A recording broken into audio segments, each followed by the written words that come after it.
devastating start, the Hitmen have suddenly unleashed an explosive offensive attack. Desperate teams do desperate things. Boy, business has picked up here for the New York Hitmen. New York has a burst of momentum after a last-second comeback win put Tillman's squad smack in the middle of the playoff picture. Wally, back to throw. The pass. Oh, got it. Touchdown! Zola Davis for the $100,000 catch.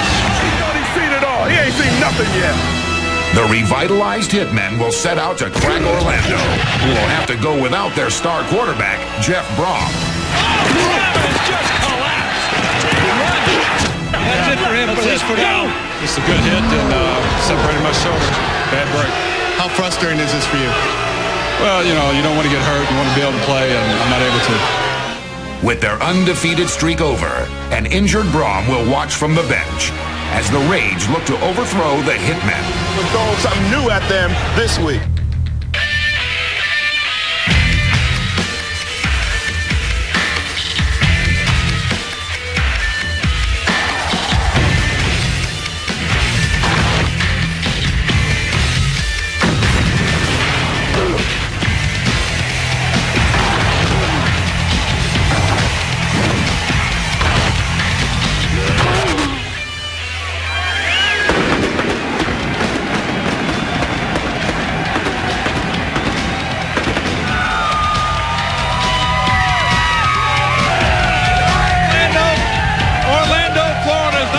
Theme parks anymore. Rage fans have a lot to root about.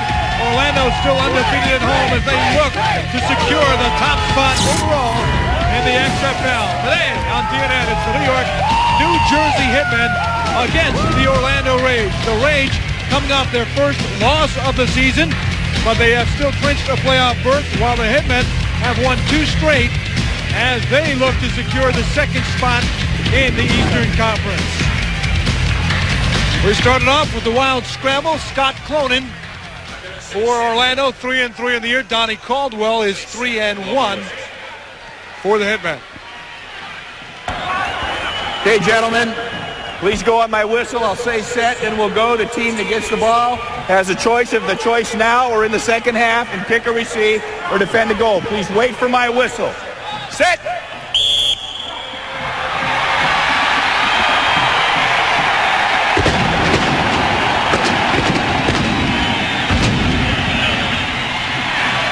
Well, the Rage will look to get the jump all day long, Bob, as Scott Cronin got off to a good start, and that's what Orlando hopes to do today. Hello, everybody. Craig Minervini with Bob Golick. Welcome to the XFL on TNN. You talk about a surging club, though. We're going to talk about the Hitmen.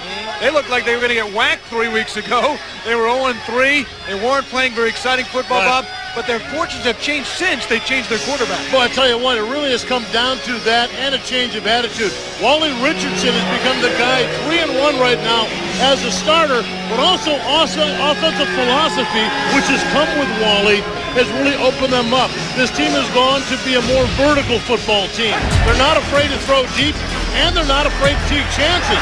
As Rusty Tillman told us, they'll run some gadget plays. Matter of fact, in the last 2 weeks, Craig, they have had 6 different people throw the football. Sometimes successfully, sometimes not successfully, but yet it's opened up that offensive attack line. Hey, one thing you can always say, though, Bob, is the trick plays are fun to watch for a fan or somebody watching the game, whether they work out or not. Now, as for Orlando, their quarterback, Jeff Brom, injured out for the year last week. First start today for a guy named Brian Kuklik. For more on that story, down to Kip Lewis. Well, guys, Jeff Brom is not even in the stadium today. He will have surgery on that injured shoulder tomorrow in Birmingham. That means the pressure falls on this guy, Brian Kuklik. What do you have to do to get this team back on track offensively? We're back on track right now. We had a great week of practice, and we just need to come out here and execute. We're ready, and we're going to rally around the family. Now, what did you guys work on? What was the emphasis this week in practice? You guys had a lot of turnovers in last week's game in L.A. Yeah, we had to fight. We had to come back last week. We want to get out into a fast start on New York and, hopefully put them away early. All right, let's go over the other sidelines where Lee Ramerman is standing by with Drew Pearson. Drew, it was 2 weeks ago out in San Francisco that you kind of unleashed the dogs on this offense, turned the season around. Is it tomfoolery that has got this offense turned around for you? Well, I think that's one of the things. The other thing has to be the development of our quarterback, Wally Richardson. He's getting better and better week in and week out, and the offensive coordinator, Greg Griner, is having more and more confidence in him to do more and more things. Let me say this. We wish Jeff Brom, the New York and New Jersey Hitmen, wish Jeff Brom a successful surgery. Our thoughts and prayers are with you, Jeff. Now, have you told a coach to continue to run wide open offense, or have you told him to start to maybe close it down a little bit? Well, Coach told me that we're going to continue with the wide open offense, and we expect to do that. We have some playmakers on our offense, and what we have to do is give them a chance to make plays, and we'll definitely do that today. So when Tillman talks, Drew Pearson listens. That's right, without a doubt. Drew Pearson, great wide receiver, the GM, VP of the Hitmen. A nice 80-degree day here in Central Florida. Low humidity, which is very rare around these parts. It is getting a little cloudy, and there is a slight chance of rain as we move along today. Leo Aragus has been struggling a bit lately on the field goal kicks. Brian Shea is back deep for Orlando as we get the kickoff to the game, and Shea will grab it at the 3-yard line. Brian Shea. He's up to the 20s, finds a seam at the 30. Look at Brian Shea go. At the 40, makes a move around by Note. Brian Shea trying to go the distance. Shea is tackled at the 1 by Anthony DeCosmo, who came back to get him after a 96-yard return. What a way for that Rage team to start. There you go, it.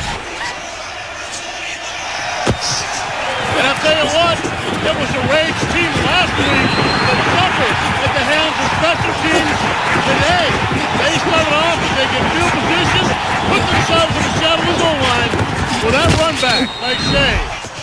All the way down to the 1-yard line, Brian Shea, 5'8", 207-pounder out of Emporia State, has always been fighting the odds, and he sets up the Rage in great shape here to start it off. There's Clark trying to ram it in. He's got it. Touchdown! The Orlando Rage may have a little chip on their shoulder after taking their first loss a week ago, Bob, but it took them 40 seconds to get rid of that. Like I said, last week the Rage lost their first game against the LA Extreme, largely due to the fact that they couldn't play special teams. The LA Extreme special teams put the Extreme in field position all day long. Wow. And the Rage just couldn't react to it. Well, today, things, at least in the first 40 seconds, have switched around. Rage is 35% on the conversion. That's below the league average of 38%. Kukoc throwing it in, got it there. Kevin Swain. And that quickly, the Rage have hopped out on front. 7-0 on the conversion.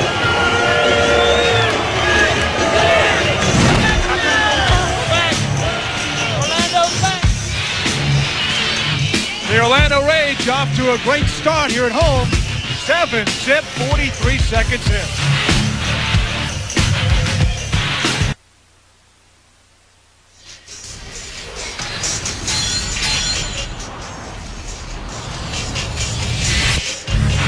And for the LA Extreme, a win tonight guarantees them a playoff spot. To the end zone, touchdown, and guess who? Ricky Brady. Vegas just won't go away. Because if we make this field goal, it's over. The kick is up, and it's good. Pulaski looking to throw to the end zone. Touchdown, San Francisco. And San Francisco are still alive in the playoffs. Now, gotta catch my breath. A little hyperventilation going on. The highlights courtesy of Bud Light. Interesting night again in the XFL out west.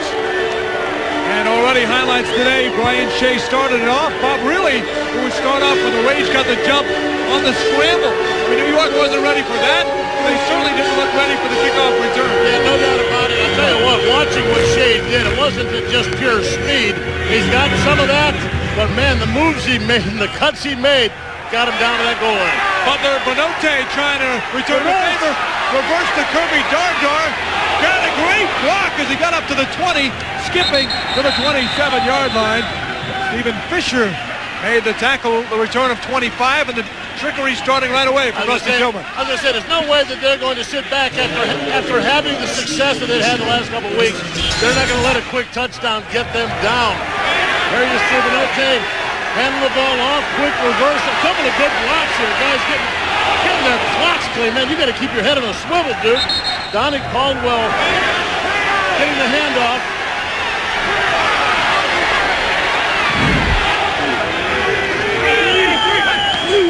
Well, here's Wally Richardson's first attempt. Look out! He threw it at the traffic. It's thrown back. That's a clean play. And Aska has it after the initial catch by Zola Davis. And it was a great catch in traffic. Can you believe...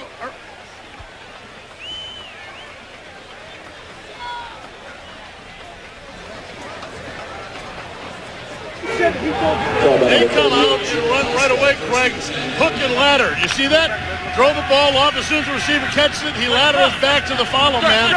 Fortunately, too many men in coverage, too many rage plays in coverage for that to work. Got a first down out of it, Bob. I thought it was going to be picked off when it was thrown by Richardson into a sea of red. No. Richardson, the third most accurate passer in the XFL. Wally's throwing it again. And again, he has Davis.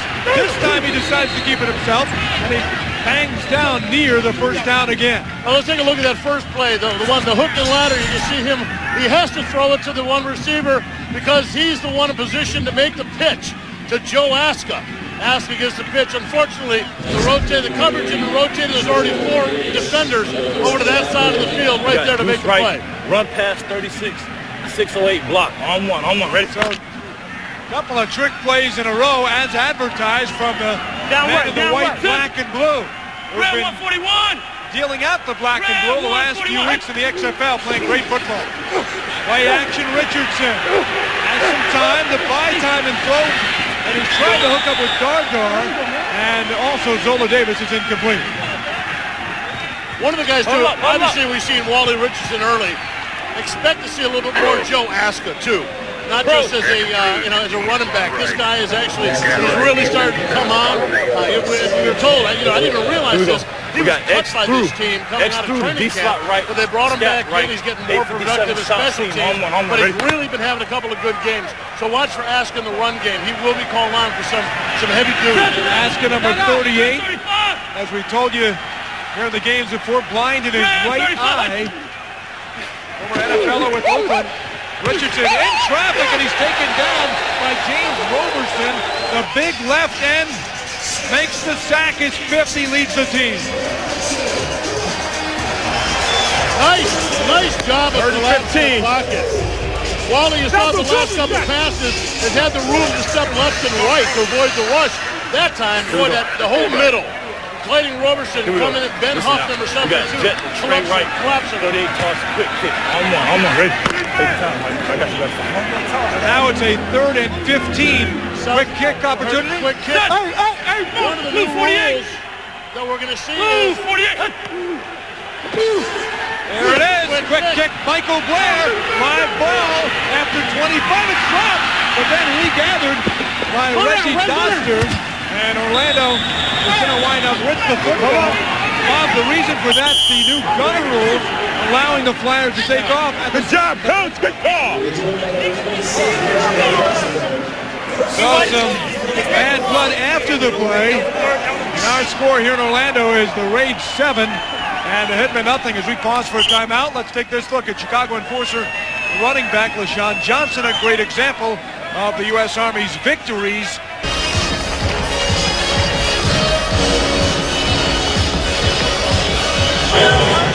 You're going to get some kid killed. You're going to get a kid killed. Hey, I'm going to run to catch a puck by not a 5-yard halo. He is so... Which one called it? Who called it? Galen Hall obviously arguing that there was not the what they call the danger zone 5-yard penalty rule. As Cookman throws wide open receiver, Bible jumped Lawrence Hart, and he could not hang on. That would have been a first down pickup for Lawrence Hart. Well, I'll tell you what, it couldn't be any better for Brian Kuklik than how it's starting. Getting down there and scoring right away the way they did. Here he is in his first start. Talk about taking a little pressure off, knowing the team's ahead right off the bat. But whatever pressure he's not feeling, he's got to get his receivers not to feel it. They got to be able to relax a little bit. Lawrence Hart playing a little volleyball over there with a football. A guy normally good with his hands, Bob. He's an accomplished pianist, classical and gospel. Well, what's going on? They better play the ball black and white then. The wrong clef there for Lawrence Hart. Here's Clark out of the backfield. Derek hangs on. Skips by one tackler. He's taken down at the 41. He was initially bothered by Damon Wheeler before Hanks took him down after the gain of 14. Now, we didn't see much of Derek Clark last week. He was kind of the lead guy in their running attack. Last week, we didn't see much. They fell behind early because of special team success. Zin, 0, 14 bounds on one. Felt like they had to pass to catch up. So Derek Clark, the run game suffered. But the run game is about a 45 to 48% of their total offensive play in usual situations. Clark's been a great rusher this year, and had just 11 rushes last week. Michael Black gets the call, and he is racked in the backfield. Wayne Sabb came in from his right end spot, loss of 5 on the play. Well, any team coming up against the Rage has always had the same defensive philosophy. Stop the running attack. They've got 3 good receivers. Derek Clark, we saw Brian Shea in the kickoff return, and Mike Black does a nice draw job check, also. 950 So combo. always defensively shut down the running game, then get after the quarterback. That probably won't change it too much today with Kuklik, the new guy, at quarterback. Orlando has struggled with the run last couple of weeks. They're still third overall. There's a big burst from Michael Black. He fumbled the ball. I think the Rage, though, pounced on it at the 45, and it may very well have been Black getting his own ball.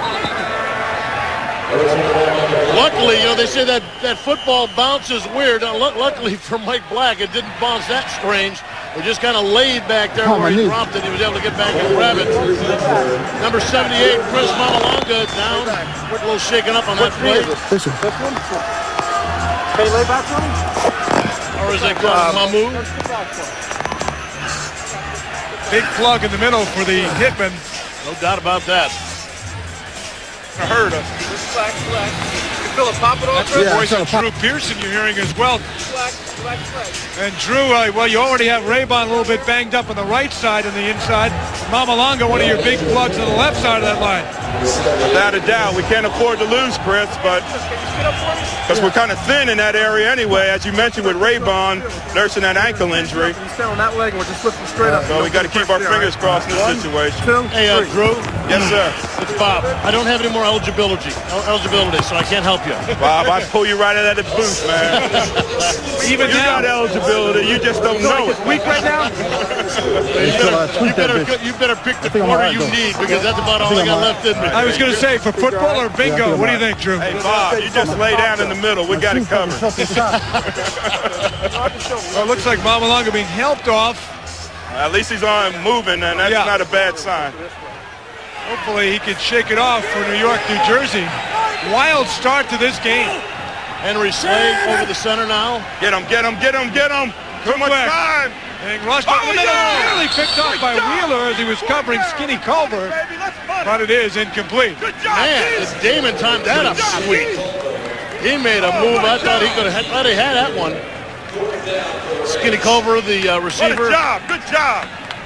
I'm still a little shaken from last week when I asked Galen Hall about the story behind Skinny Culver. Where'd the name Skinny come from? He goes, I guess he's always been skinny. You know what? I thought there was more of a story than I know, that's a dumb question. I mean, of course, he's not fat. Kirby Dardar at the 2 takes the punt, skipping to the 10, fighting for some yardage. A flag is down on the play. They got to the 13-yard line. And the Hitmen will see if they are backed up.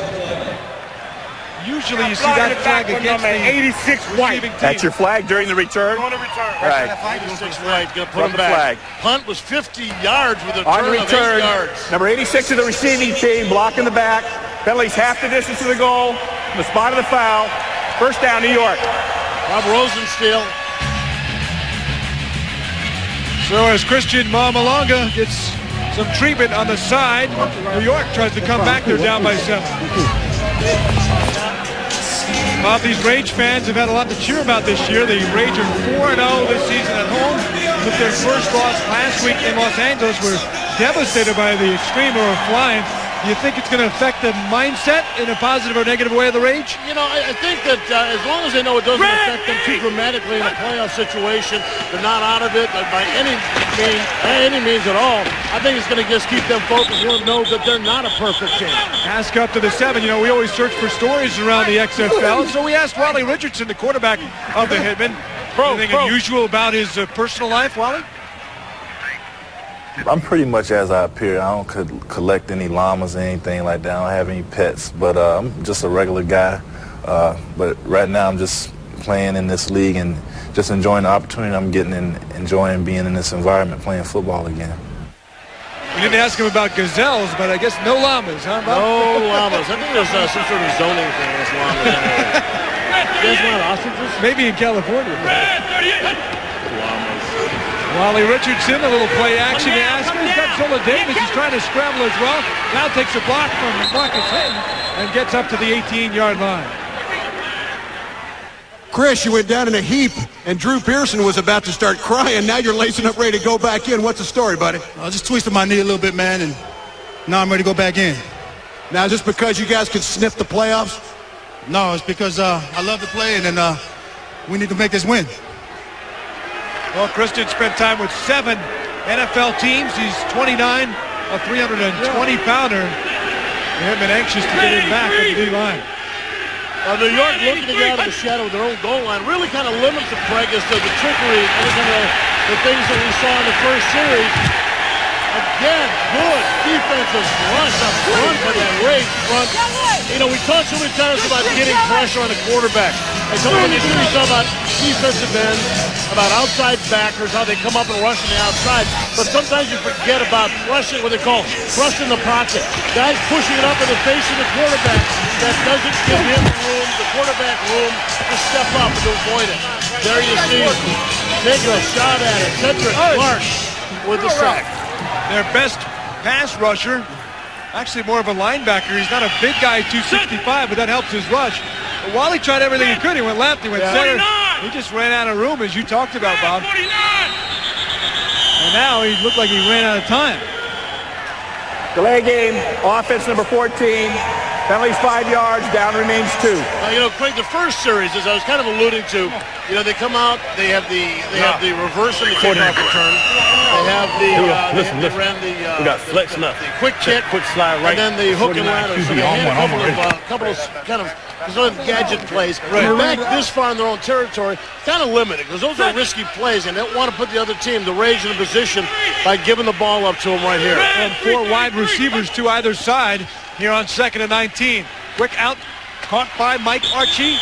Pretty good receiving fullback, but he was well covered by Stephen Fisher, who last time against Richardson picked off Wally 2 times in that Week 3 comeback win for Orlando over New York, 18-12. You know, one of the things that really has impressed me with all the defenses in the XFL overall, I hate making general statements, but a great job of just wrapping up. You see Fisher there, Stephen Fisher. You saw the hit he had right there. It was a big hit, but he also finished. It wasn't a big hit for effect and just hope, you know, to get on TV. It was a hit. It was effective. He tackled the guy and he brought him down. Seen a lot of that. A lot of good form, a lot of good technique here. Richardson firing high, and it's dropped by Marcus Hitmen as he reached up. And James Burgess is a terrific linebacker out of Miami, making the play. Flag late. Flag down as well, yeah. Well, looked like Cedric Clark was complaining about being held holding up inside. Number 77 offense. Penalties decline. 4th down. And that would make sense against Curtis McGee as he trying to keep Wally Richardson clear.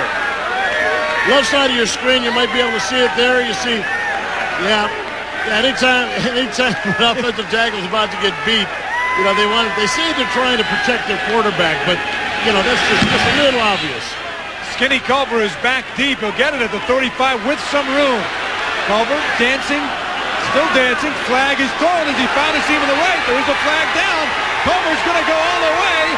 The question is it all coming back? Culver goes in as he bought some time. The players are pushing and shoving at the 50, but there are 2 flags down, just 2 yards away from where he caught the ball. First off, as we figure this out, let's repeat that one of the changes this week in the punt situation, the Flyers, or the Gunners as some call them, they can't leave the line of scrimmage as soon as the ball is snapped. They better call something right there. Nobody can leave the line of scrimmage until the ball is kicked. Now the 2 wide guys, the Gunners and the Flyers, can leave on the snap of the ball and get 58 comes up, gets him right around the net. Still waiting on the call. Galen obviously has seen a lot of these in returns. It'll be their ball. We'll see. Be right here, your ball. What number? Where It's like it is all going to come back as we expected, Right. negating a 64-yard return on Skinny Culver. The question is, Bob, what kind of effect is this gunner rule going to have? Are you going to have more receiving punt guys get hit? Or is it going to, if you miss those gunners, open up more room to run it? I don't know. What do you think? On the kicking team, hands to the face. Illegal block in the back. On the receiving team during the return, the penalties will offset at the spot of the fouls. First down. Offset, but it cost the Rage. It cost them a touchdown. You know, you're going to have some change, and we'll talk about it as the game goes on, especially since the Flyers are going to be a big input into the punt coverage. Hey, RJ! What? Hey! The XFL what about on the TNN. guy that came up and got us from behind later on? A very costly head as well, because Brian Kuklik has taken over for Orlando. Nothing against Brian, but knocking out the #1 quarterback here. Brian taking over, an excellent quarterback. In fact, I don't think Galen Hall has any less confidence for Brian. Right, and we also just saw Chris Mamalanga injured his knee for Hitmen, is back in the lineup. Fumble! Recovered by Burke. Big Ron Merkerson's going to try and run it in at the 10. Merkerson is in, and this time there are no flags down. They never got the snap at Ron Merkerson. This is Merk. That's Merk.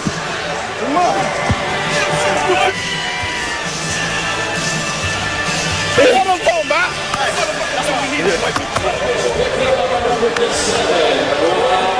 Big Ron Merkerson, Bob, is the heart of this Hitmen defense.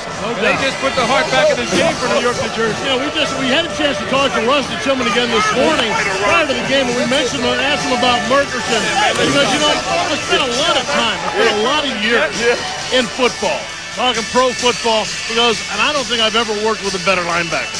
And I mean, so he is so sold on the fact that this guy can play in any league, and he has not coached a better one. Certainly a guy that always makes the big plays and made it there. New York's second in the league on the conversion, an impressive 50%. Not here. Nice. Not here. Kirby Dardar was rocked on the play by James Burgess, who stepped up to get him. Good run support on the outside. Burgess finishing it off. Man, what a hit.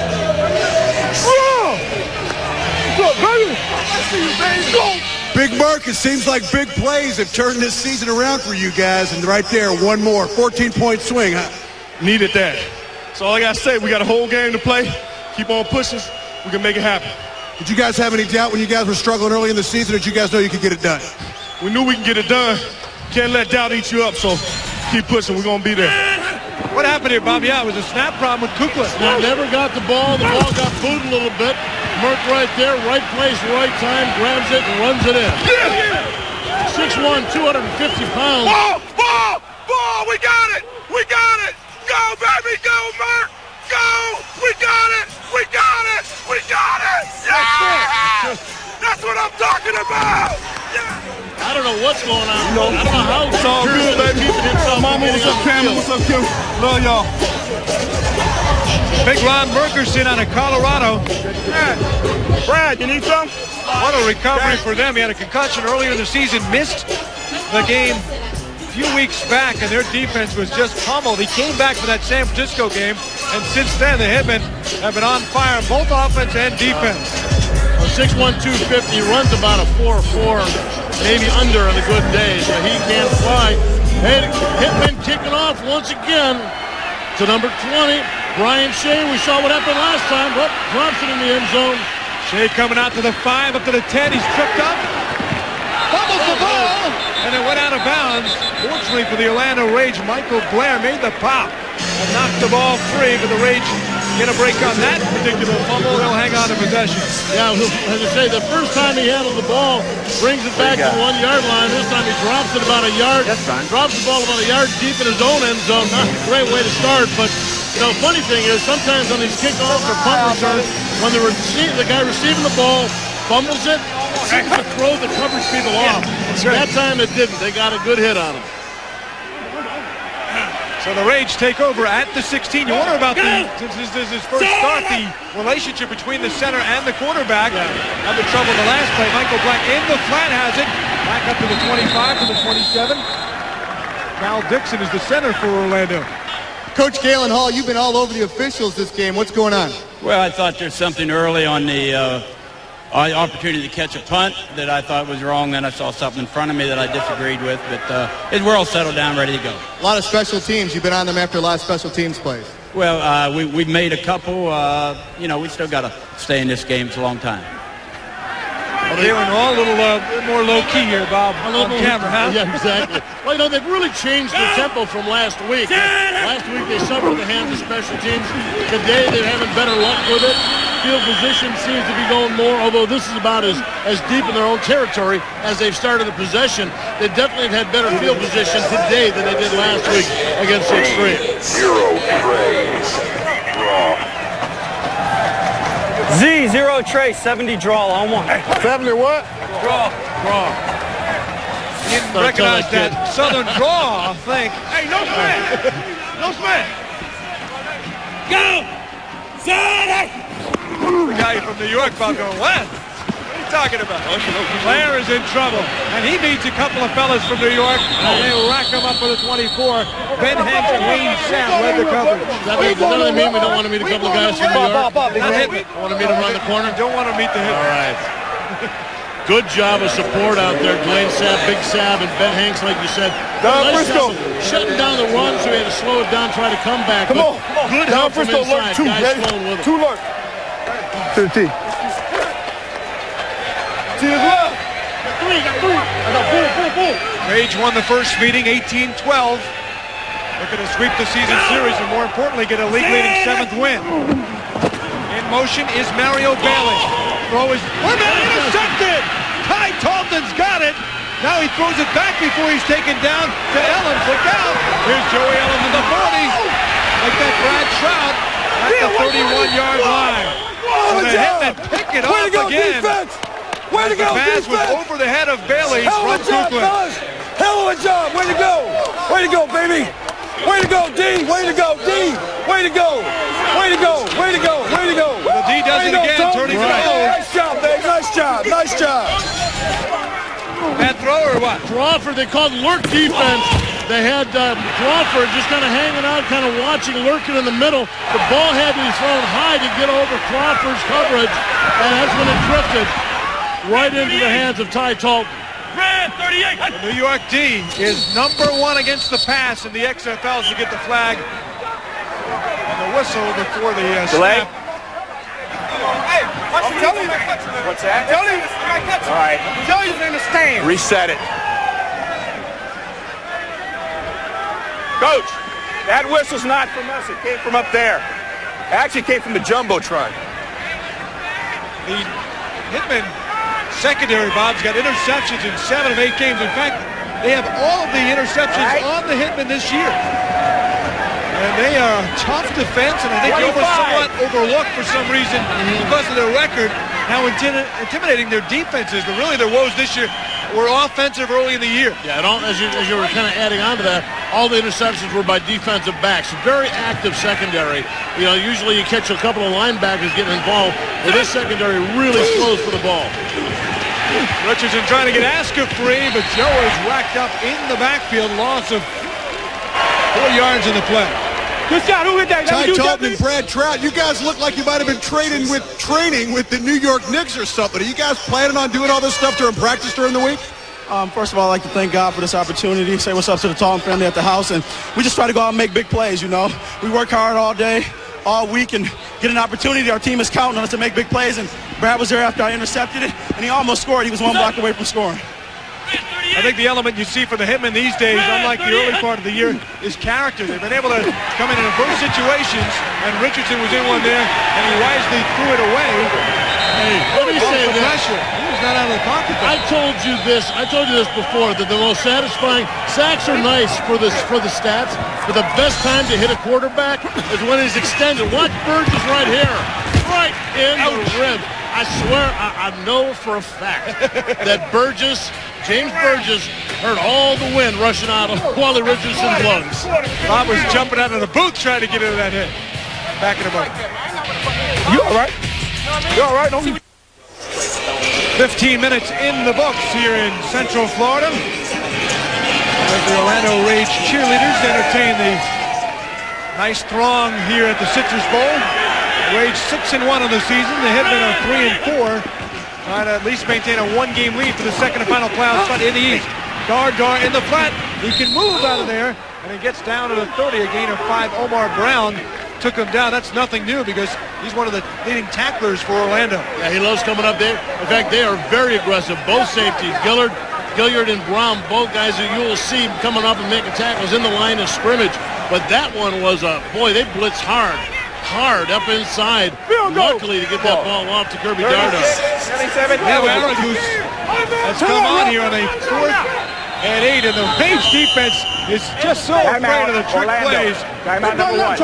They have called timeout here on the 4th and 8 play. Hey, field goal team!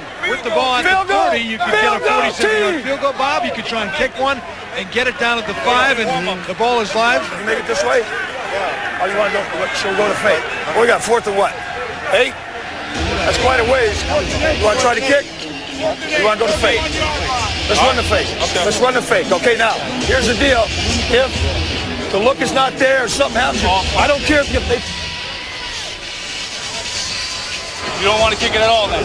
Yeah, if the look scares you, don't kick it, take a delay of game, then I'll put the punt team in, okay? Let's go. There we go.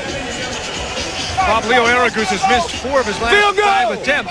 Field goal! And I think you heard in the huddle the word fake being called. Can we watch your left? All right, keep your eye on him. No, he wasn't. He wasn't. Yes, he was. Again, all of that is dependent, being able to run a fake, dependent very much so on what the defense presents them. Number 7, Puleri, the quarterback, to start off is the holder. Look for him here.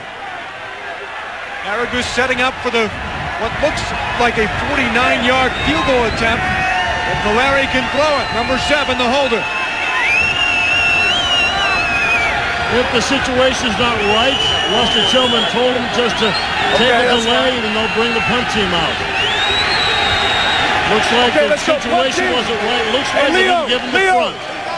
Tell him to punt it real high. Didn't give him the front. Let's go. Punt it real high. Let's go. Didn't give him the look that they expected. The fake probably wouldn't have worked. Those fakes are only really guaranteed to work against certain tendencies that these teams show. If they don't show that look, then you have to change out of it. Rusty wisely said, hey, we got him thinking anyway, Tony. Take the penalty, move us back, give the punter a little bit more room, and we'll lay one up really high in the air and put it down somewhere near the goal line. Okay. You might be thinking in this league, why not just punt it from that kind of formation? But with nobody back, Orlando would have all the guys rushing the punter. Would that be too tough to get the punt off, most likely? Possibly. With all those guys coming at you? Possibly. Let's remember the thing here. The gunners are free to go downfield. We've got flags on the field. This one is in the end zone, so they can let that one go. And that is kicked out, but... Flags came down quickly. 30 seconds. What do you got? 5 more yards on the end of the kick. The flag on the play. Get it on 25.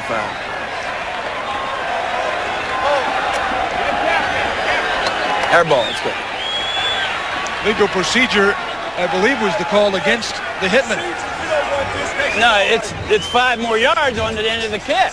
Wait now. What did they say? It's 5 more yards. Hey, Roger! 5. Niccolo zone dog. Niccolo zone dog. Nico! Everybody get back, please. Get back, Sparky, get back, please. Hey, you gotta listen in the huddle. That's correct. Illegal formation offense, only 6 players in the line of scrimmage. Penalty 5 yards from the 20-yard line. Orlando ball, first down at the 25. You know, I don't care. No, that's just a touchback. Hi, I'm Cal Dixon of the Orlando Raider, and this is my Dairy Queen. And actually, I had to go to Dairy Queen University for 3 weeks to learn all this. There's 3 parts to a Dairy Queen cone. There's the base, the ball, and here's the tough part, the curl. Drop the cone, and then 9, 1, 7, like the hands of a clock. It's the perfect Dairy Queen curl. Because I am the Dairy King of the XFL. So don't you forget it.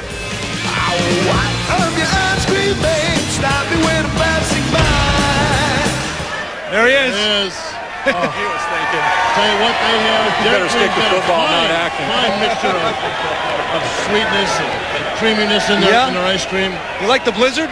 I'm more of a purist. I'll go vanilla cone, or I'll go vanilla cone cherry dip. The cherry dip. Definitely. Got that frosted cherry. That's a frosted cherry on top. Yeah, it's just it's a liquid. You dip it in the. Very nice. Hitmen defense, Bob, has been an early story of this game. No doubt about it. They're making things happen. You see Merck right there running right out of his socks. Clean up that fumble. Interception by Ty Talton would help. Brad Trout, his teammate, they have really gone after it. I'll tell you what, Kuplik, 2.5 quarters last week, Craig, 3 interceptions. 1 quarter this week, another interception. So he's got 4 interceptions in just 2.5 quarters of play.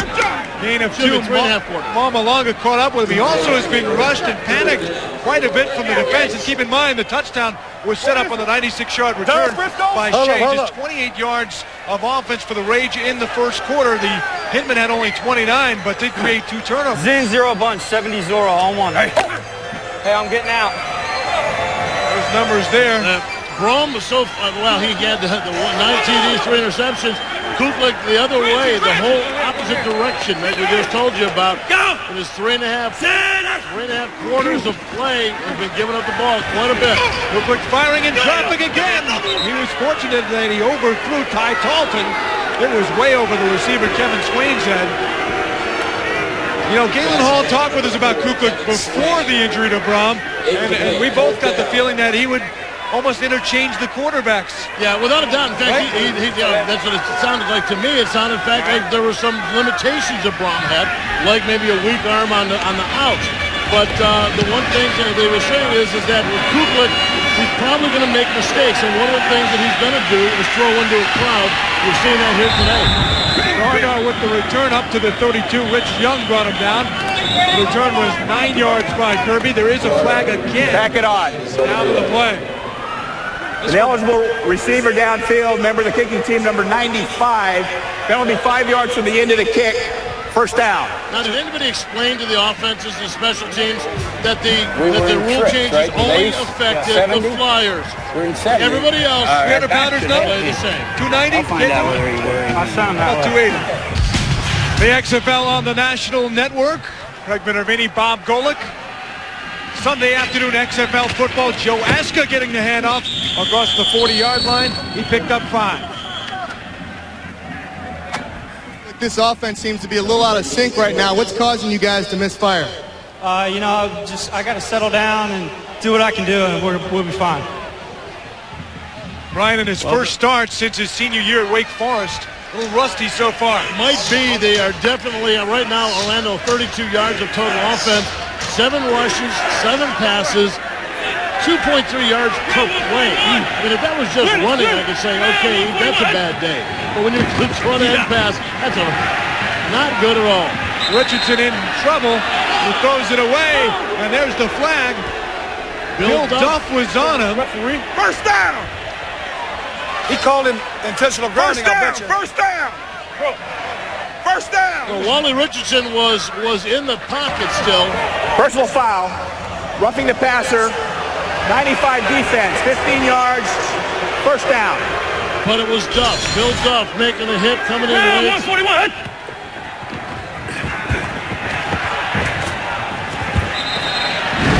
It wasn't that violent a hit, but once the ball's on, I'll tell you what though, as a defensive player, sometimes it's hard to tell when the ball's gone.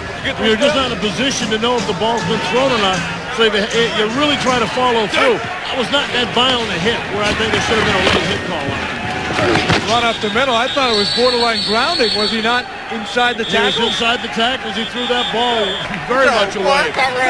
But I mean, we're still early in this game. Remember last week, Orlando, that with that penalty, that adds on to what Orlando had last week. 13 penalties last year. Or last week we saw from the Rage. Very, very characteristic. It certainly helped to destroy any hope of them winning. In weeks 4 and 5, they had 7 penalties combined. The last 2 weeks, 21 penalties for almost 200 yards. That has been a bugaboo of late for Galen Hall's team. Richardson on 2nd and 7, little play action. Again, forced, trying to loop one for Collins. It's incomplete. Good pressure, though, again, on the quarterback, forcing the move a little quicker than he really wanted to throw it. Yeah, both those, I mentioned what Orlando had with only with very little yardage. The Hitmen also with only about 32 yards of generated offense. So both defenses right now being aggressive and keeping these offenses from generating any kind of momentum. Double scat. 272, corner 6. Next week, the Hitmen will host Chicago in the NBC game Saturday night. In what could be the game to decide the playoff team, although Jerry Donato and his Birmingham Thunderbolts hope to have something to say about that down the stretch. Blitz is on, look out! Richardson, quick throw, and it's dropped by the big tight end, Ryan Collins. Richardson got rid of it quickly, showing some of his savvy as quarterback, although it was not complete. And good awareness by Collins to be there. Corey Gilliard, the safety, coming in with the pressure, as well as the linebacker on the outside. But I mean, one thing to be aware of the blitz and get the hot read, like Collins did. The other thing is you got to make the catch. I know it was low, but it hit him in the hands. Pull it in. You're right. Hey, the hands isn't supposed to be a bad spot. So here's Aragus again punting. Skinny Culver is back at the 15. Man, that one's up there. Work his way up. No fair catch, of course. They're going to throw the flag here. Galen was arguing last time that he didn't get the danger zone, and he may have gotten that argument the call right here. Even though Donnie Caldwell, even though number 21 Donnie Caldwell had pulled up, he was still standing well within the 5 yards. Galen may have bought one there. Everybody got the same thing, 5 yards tacked on. Oh, Riffy, stop! Violation of the 5-yard radius. 21 of the kicking team. Penalties 5 yards from the end of the run. First down, Orlando. So there it is. Let's see. Take it out. You should see Caldwell step up right to his right. You're going to see him standing right there. And it was close, and obviously it was such a high kick that everybody was just basically waiting. How about planting the seed, though? I mean, did he not do it? Well, Galen did that earlier. Remember, we asked him about that. So, what are you yelling at the refs about? Not much. It works. Now, Rusty's going to have to get one back. Kuklik firing. He's got a man. Piano Burks, one of the top receivers on the range to the 42. Trout got him. It was a good gain. A gain of 20. Now we're starting to see a little movement. That one's just a nice throw over the middle. You know, the range right now with Kuklik, you can't afford to be too fancy. But it's just got to be, make sure you get the snap. They've already had a problem with that. Make sure you get the snap straight and just make the simple throws. You know, ins, quick slants, things like that to give them some confidence. He's got some weapons. They haven't been able to use them. And Burks and Bailey and Swain. Shea gets the hand off. Nothing going on that play. Gain of a couple. Raybo is real. Raybon, the defensive player of the week in week 4, made the stop. Raybo just about crushed him. Just about bent him in half and snapped him into the dirt. I guess these great weapons, Bob. These receivers who among the top 6 in the league in yards per catch, but he hasn't been able to find them yet. He's got to work out the chemistry. He's got to start finding these guys and finding out which guys he has a relationship with. Hall thinks he can get the ball there a little bit quicker. And there's a wide open Skinny Culver. Good move, Culver! And he's tripped off as Trout recovered to get him before he sprinted in. He got him at about the 28. But Skinny Culver hooking up with the quarterback, and Brian starting to warm up for the Rage, a gain of 28. Skinny made a first move, and if not for Brad Trout just getting a piece of that, Skinny might have taken that one all the way to the end zone. You can see the right side of your screen. Throws out there to Skinny. There you go. Left side. The ball be over to the left side. Trying to make the miss. Brad Trout just getting a piece of that foot. Ferguson showing blitz. Is he coming? Yes, but he's pushed outside. So is Culver, but they can't get him down until Trout came over. Initial hit by Joey Ellams, a gain of 7. You know, I've been singing the praises of these defensive backs about coming up, making the hit and wrapping it up. Joey Ellams that time showing some bad form. And this is stuff you don't want to see start to creep in. The guy coming up to make the big hit. So hopefully not the ball loose. You got to wrap it, you got to finish. 22.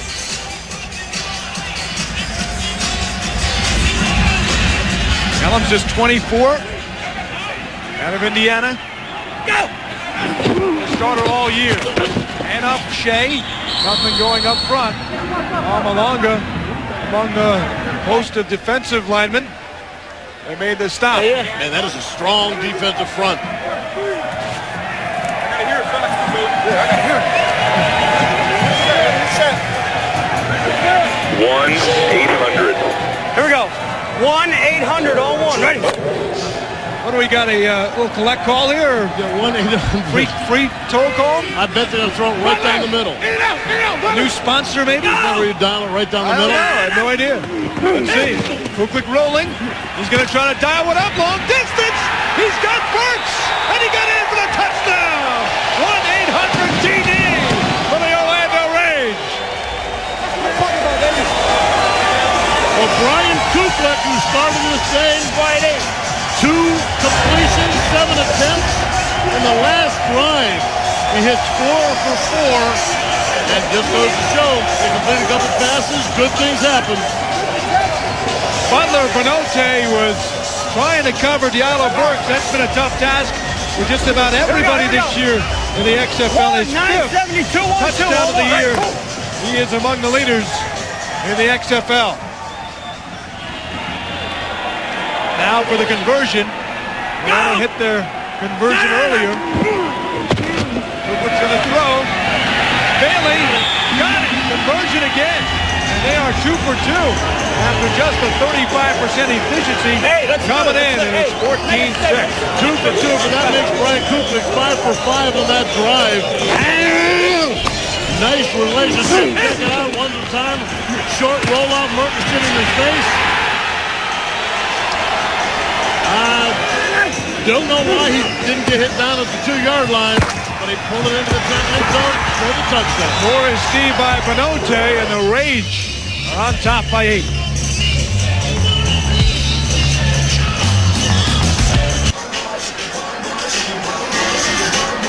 Orlando Rage have jumped up 14-6, a 77-yard drive, capped off by Kuklik's pass. To that man, Diallo Burks, his 5th receiving touchdown of the season. And another conversion, the all-important conversion, has them up by at least 2 scores now. Benote got beat on the TD, not too impressive on the return. He stopped at the 8. Coach, Brian Kuklik, a no-show to that last series. Does it worry he kind of put it together for his team? Well, I think it was the defense we were playing. We'll go away from that, see if we can't contain him.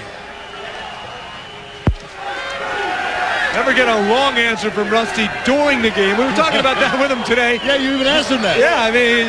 You phrased it quite well, though, too. I tried to. He's cut your head off. He didn't wow me too badly, but he said, hey, I'm an intense guy. This is how I am. This is who I am. And I see some coaches who give you at least an answer to a tough question. But for me, I'm so intense, I got to get out of there after a bit. And he might have caught Rearman's act here in Orlando in the preseason as well. Oh, a lot of people caught Rearman's act in Orlando. In all season. Man. He works as hard as anybody on those sidelines. This is like his 3rd appearance here in Orlando. You got flex right, check, quick slide left, a 48 QB. He was dying to get into that tank in L.A. last week. I'm sure many coaches would have liked to toss Lee in there as well. 2nd and 6. Red 48! Red 48! Quarterback draw. Richardson on the draw. Oh, he ran right into James Burgess. He really got stood up by James around the 15-yard line. Yeah, I don't know if it was all Burgess. I think it was part Burgess and part the big wide butt of one of his offensive linemen. Watch him here. You see him drop it. Right off the bat, it's a quarterback draw. Oh. Burgess telling us about the harrowing experience he had during Hurricane Andrew back in '92 with 13 family members, relatives there. In his mom's walk-in closet as they watched the roof come off his garage, go in the den. They all thought that was going to be it. They made it a harrowing experience. Nearly picked off there as it was thrown by Richardson. Reggie Doster would have liked to have a second shot. Incomplete, though, and again, the Hitmen offense unable to do anything. Well, let's take a look at this. Now, let's stress, since it is a new rule, while they're lining up, remember, the new rule today, they're starting this week, the Flyers, the gunners on the outside of the punt team, can leave on the snap of the ball. Everybody else must wait till the ball is kicked. That's going to change the perspective a little bit. The Flyers, the gunners on the outside are going to get down much quicker. Especially when they're not blocked, and these guys were not picked up until about midfield. One of the gunners is right there, and it stopped. It was Mark Tate. The gunner on the right side got all the way down. A return of 7. Orlando takes over when we return to the Citrus Bowl. Hi, I'm Diallo Burks. This is 3-in-1 Barbershop. This is where I come and get my haircut before the game. Come on, let's go get a haircut.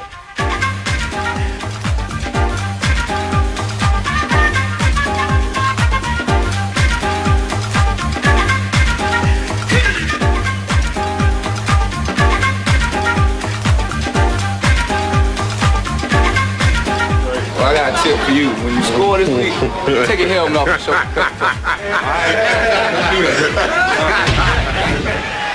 Diallo Burks. You should take it off right now. You did take it off at the press. You should show us now. Here's a good rule of thumb for you on a haircut, Craig. What's that? If there's a barber pole out in front of it, yeah, you should probably avoid that. With the, You don't like the blue and red? Yeah, you know, if you're 50, 60, maybe. That's a place you can get a nice shave, too. You're still worried about women looking at you. You might want to avoid the barber pole. There's the completion.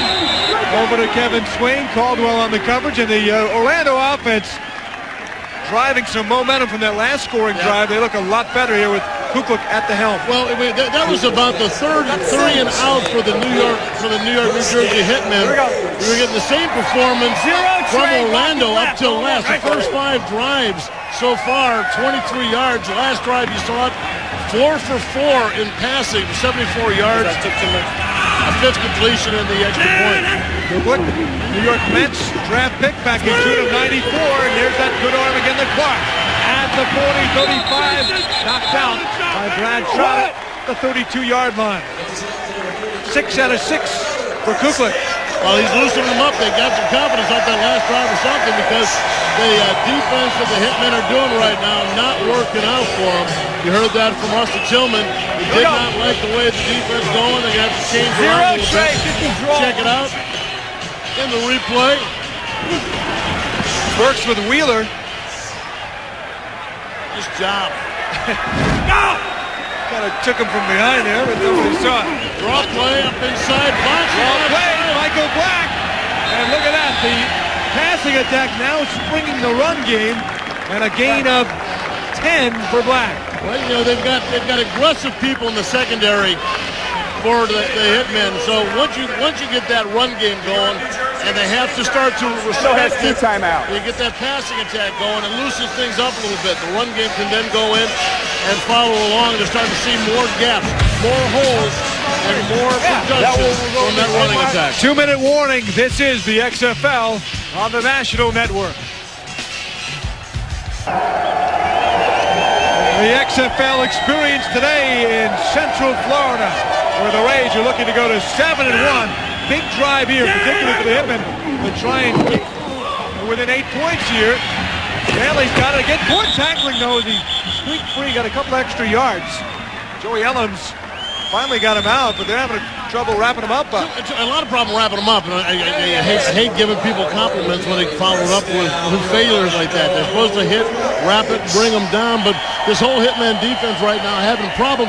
Kuklik, with that one drive of success, has given his offense enough confidence where now they're giving the ball pretty much anywhere. They're running it, they're draws, they're short outs, you know, little dumps over the middle. A lot of different looks, which is really making this Hitman defense sit back in its heel and wait to see what's coming. They line up in crazy trips to go Orlando. Okay, now the call right now, 1st and 10. The call is we got Dime in there, right? They might. Yeah, let's go. Let's go Dime Lightning. Dime Lightning, go on. Rusty Tillman. Let me do this real quick. Let me take this opportunity to congratulate my partner. Plus is in there, right?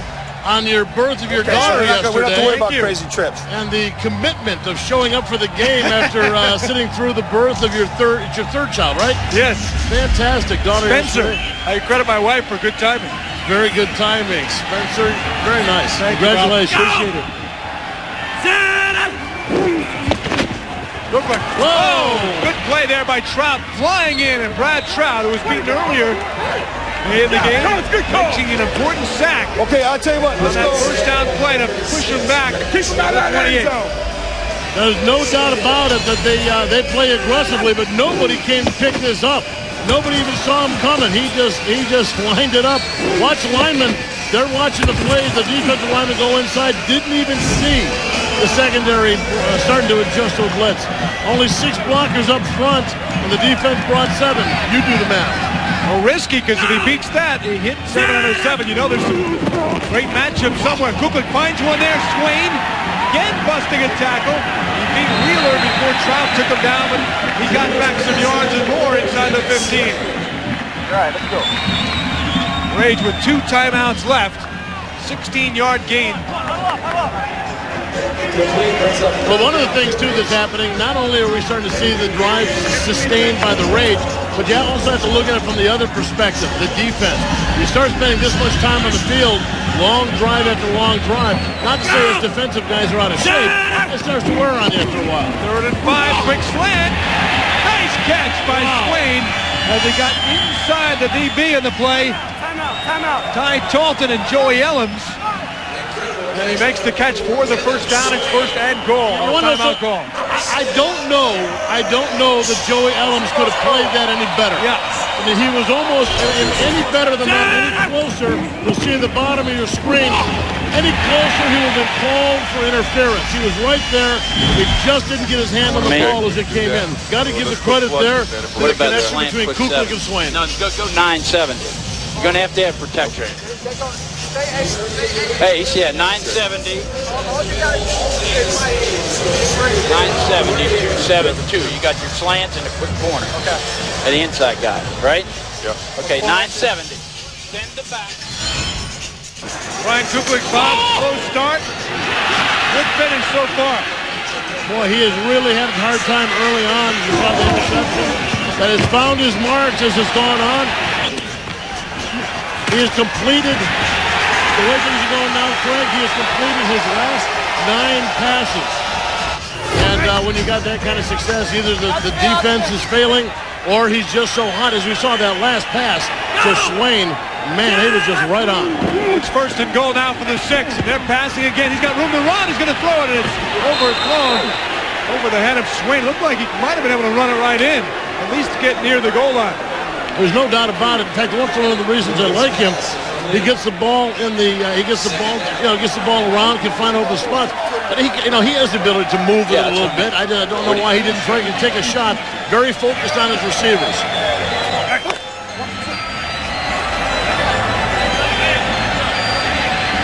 Kukoc, 24 years of age, out of Wake Forest.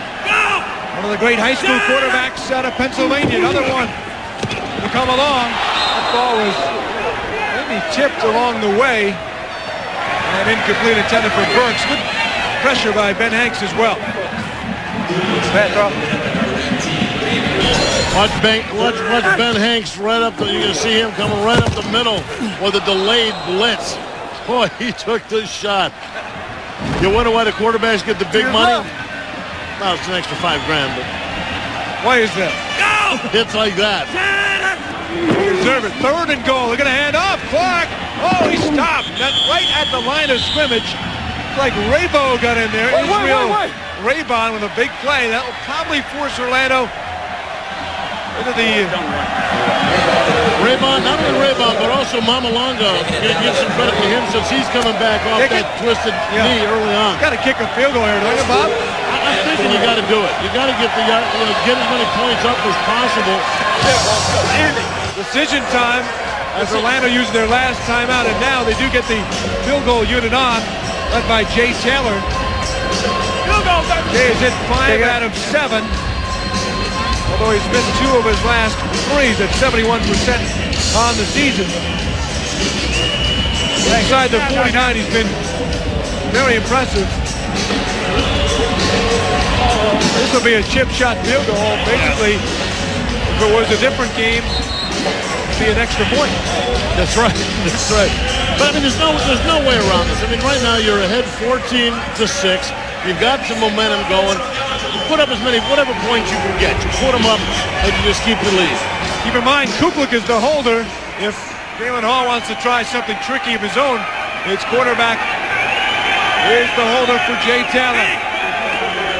They're going to go conventional, and it gets them 3 points. Field goal, Jay Taylor from 20 yards. Well, they did a nice job in that 2-minute drill. 10 plays, 60 yards. Well, Coach, your offense struggled early in the game, but you have to like what you saw in the latter part of the second quarter by Brian Kuklik. Well, Brian came back and played well. We're getting him spread out a little bit, show him where his routes are, and he played pretty good. He's playing like I thought he would. Will you make any key adjustments in the second half? Yeah, we'll have to go ahead and talk about it. They're getting a couple guys in on us on some blitzes that we'll take care of. Drew Pearson, Coach told me basically to blow it out my ear when I brought this up, but you guys have to be frightened to death that Brian Kuklik's starting to put it together. Yeah, he's a good quarterback. We knew that coming in. He just has to get game experience, and he's getting some of that today. But we got to keep knocking him around and keep beating on him and hope something happens. What we need to do is worry about ourselves, and that means getting our offense together so we can get some first downs and give our defense a break. They've been on the field that whole first half. Yeah, I think you have to pin it on the O here. They have not done anything for the Hitmen in this first half. So, the Rage look to be back in form. 18-6 back after these messages and a word from your local station. Maybe something you didn't want to see before the minute. I don't know. Second half getting underway. Jay Taylor will kick it off. Kirby Darjar will try to give the Hitmen a spark. Or Butler Bonote. It will be Bonote 4 yards deep. Will he take it out? Yes, he will. Bonote up to the 10. Stopped right there at the 12-yard line by Corey Gilliard. Of course, he had to take it out because the ball bounced around in there. Orlando would have a shot at it. You know, the problem this team with Bonote is that when he's getting the ball, he's looking too much to make the cut. You don't really see him fighting for the yardage. He's so concerned about getting the cut right that when the guys are hitting him, it's really not taking much to bring the guy down. He's got to get his body going upfield. So far this year, Dardar has been the better of the returners. And Taylor kicking the other way that time. Red 42! What field position to start off here on the 13. Aska. Nada. James Burgess again stepping up after the gain of 1. Nothing. Well, we told you about them trying to get some running game going. Trying to get something going, but you can't sit there and pound away at the line of scrimmage. It's all the defense. If the entire defense, you got 7, 8 guys in the box waiting for you. Wally Richardson took over the starting duties in the game against Orlando. Back in week 3 from Charlie Puleri, who had a slow start after a great preseason. He's got Aska over the middle, wasting no time. Head down, and he gets past the 25. It's a first down, gain of 11. Well, they're really liking what they see out of Aska. Gang up. No-nonsense guy right now. Really getting aggressive with his attack. Left, 284 corner craft. And you, in fact, I think you even asked Rusty about getting the ball into the passing game. That's even to open up a little bit. As you see there, the little dump pass over the middle. Especially because he's blind in his right eye. Just wondering if they wanted to avoid having him come out off the right side of the line of scrimmage, where he's looking back over the left shoulder. It is an issue. Cosmo's in motion. Blitz is on. Wally Richardson cannot get away from James Roberson, who makes the sack. Loss of 10. Yes, sir. James Roberson, the 45th pick overall by the Rage, had 21 starts in the NFL. Did not play last year. He's anxious to be back playing. Yeah, well, I'll tell you what, you saw there, the left side of the screen, you started seeing the blitz coming. Linebackers and the safety came up the blitz. Everybody split that way, leaving the backside open, leaving the backside wide open. And Roberson, the problem is with the Hitmen is that they're getting too predictable with their play calling. With this defense can line up and they know when to run the blitz. Second down and 16. Richardson going to Dardar in the flat. He can move when he gets it, and look at him in the open field. Get up near the 35-yard line. And Dardar's not going to get pulled back too many times. When he gets hit, he's always falling forward. Kirby, you mentioned my new daughter, Nanette. His wife gave birth about a week ago. blitzing up. He is a scrapper. Quick slide Kennedy right. Dardar, 6 pounds, 8 ounces. He's getting increased time at the wideout spot as well. As being a great special teams guy for Rusty Tillman. 3rd and 2. Oh, that one was just a botched play. Ball came free. They're going to call it counter. I don't want it. You can have it type play. The Rage D comes up. Cedric Clark making the stop. It looked like they're trying to run the option, which certainly would have been a gadget play. They don't, we don't see many options run there, but somebody tell the... Jesus Christ! Get the security to go up there for Christ's sakes! Somebody, I thought we heard a whistle. I don't know. He said he can't hear me. Come on, line. Come on. Look back. Let's see. You hear some chirping. You have to go back so I can hear you. I told you. I'm looking back, Joe. I'm looking back. Aragoose punting. Skinny Culver at the 35, up to the 40. And he ducks that. He'll take the 5-yard return. Good field position for the Raids to start their first drive of the 3rd quarter. Let's go, Nico! Hitmen looking a little rusty today in Orlando. Nico, Cole. Beautiful Central Florida. Nice day here. It sure is. A little breeze in the air, about 78, 80 degrees. And not much humidity, which is very rare. Mario Bailey on the move as the Rage gained 4 yards. In fact, Rusty Tillman telling us Bobby was so concerned about the weather, he turned the heater on in the bubble back where they practice up to nearly 100 degrees for 3 days this week. You know, there's a lot of times you prepare for games from certain situations. I know when we've gone to the loud stadiums, we've gone indoor facilities with like white noise. But coming down here expecting the heat, he turned up to 100 degrees for 3 days. Good idea from a coach, but as a player sitting back going, hey, man, you're going to kill us. His linemen lost 20 pounds each. Not just kidding about that. Derek Clark doesn't get anything as he gets to the 45. You know, I was talking to a couple of the Hitmen today. They met at the Marriott yesterday, which is right near the Newark airport, and one of the buses got lost. Who's coming in? Who's coming in? Yeah. So instead of a 2-minute drive, it took about 25 minutes. The trip did not get off to a good start, and so far it hasn't continued very well for the Hitmen. They had some problems. Remember, at the beginning of the year, right, they had problems with their bus going through the toll booth. Derek Clark is down. You see him getting, he kind of got hit into the thing. I think he kind of got twisted. He's getting pulled to the ground. Ouch. Tough to tell, getting pulled over his ankle or his knee. Looked like he was trying to grab that left ankle. We'll check on Derek when we come back. This is the XFL on the National Network. An early lead in this game in the first quarter. They've held it. It was 7-0. Big Mark came back with a 43-yard fumble return, 7-6 after one. 10 unanswered by Orlando in the second. They lead 17-6. Cook looking in the flat. He threw it over the head of Michael Black, who was covered well by Ron Merkerson.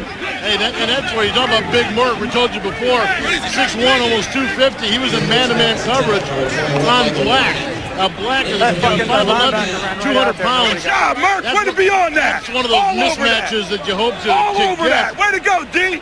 Here we go, Drew Pearson very happy with the coverage. Last week, the Rage did not have good coverage or hang time, but this week it's been a lot better. Darga was wrapped. The flag is thrown on the danger zone hit on the punt return. Kirby gets up. Kelly Malvo made the hit. Now the crime there to me is if that's only a 5-yard penalty, that's got to be changed to at least 15. Absolutely. I mean, if you can have two different rules for face masking, blatant, intentional, and non-intentional, then you should be able to have it here. Oh, come on! Absolutely. Taking our guy out like.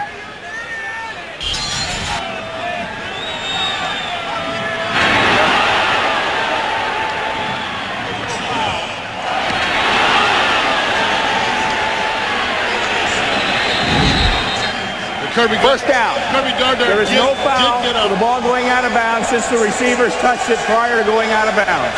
15 yards. Red it was 15 yards. He did call a personal foul, which is a good call by the referee. Instead of just hitting the 5-yard danger violation, he threw the personal foul. Good call by the referee to give him 15. Drew Pearson? Yes, sir. What you said that the team should respond off that. Kind of a hit that want to make your team respond? That your thought? Drew Pearson on the sideline with us. Well, I think what it comes down to, Craig, is when you see somebody disrespect one of your teammates like that, it's a matter of rallying around your guys, getting together and say, listen, if they disrespect him, then they disrespect all of us. Let's go and kick their butt. Up, man. Take our guy out like that.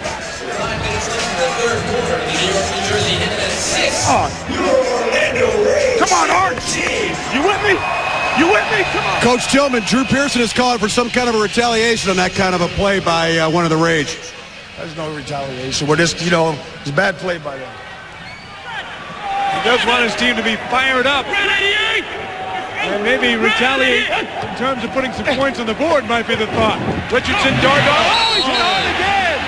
That time was a clean hit by Ricky Bell, who walked Dardar in the back. Well, Dardar gets up. Let's just be glad for Kirby Dardar that his daughter is too young and a week old to be able to see the beating her dad is taking today.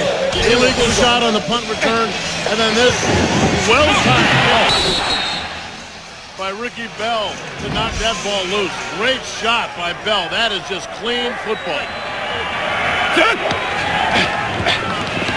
And after Dino Filyaw, the starter early on in the season, until he got an ankle injury. Hey, Coach, you were on the refs about some of those special teams hit, and then one of your guys goes out and does that same thing. That's not called for. You have to give him the 5-yard halo. It's dangerous, and our guy has to give him the halo. We're talking to him.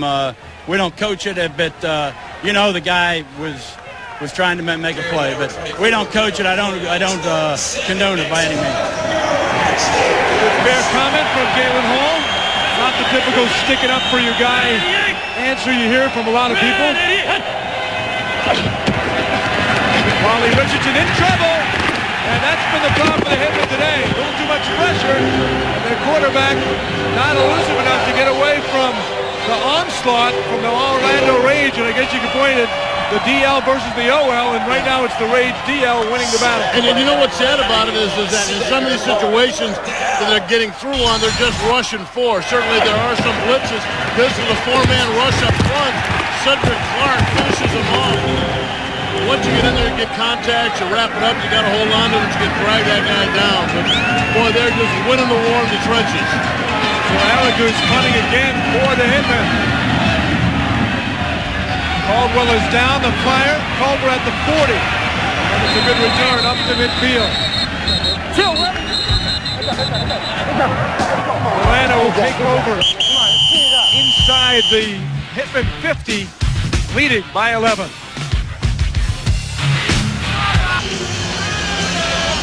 Both teams at 2-5. The winner would appear to knock out the other team. But if the Hitmen lose this game, it's still a 1-game difference even with the loser. More importantly up there, that's the temperature. Are they going to suffer the same way we pretty suffer? cold. Yes. Oakland gets it off cleanly to Michael Black. Inside the 45, he's taken down by Wheeler after a gain of 6. Kirby Dardar, the plastic man. 2 hits that are going to make the highlight reel for sure, maybe all season. You're either the bravest guy out there or you got a screw loose, buddy. No, it's all good. I'm just out there doing my job. You know what I'm saying? It takes a little bit more than that to stop me. And I'm coming. I'm coming. Believe me, I'm coming. Word is out. Well, after he took that shot on that punt return, laid there for a second, counted all his limbs, got back up to let everybody know he was all right.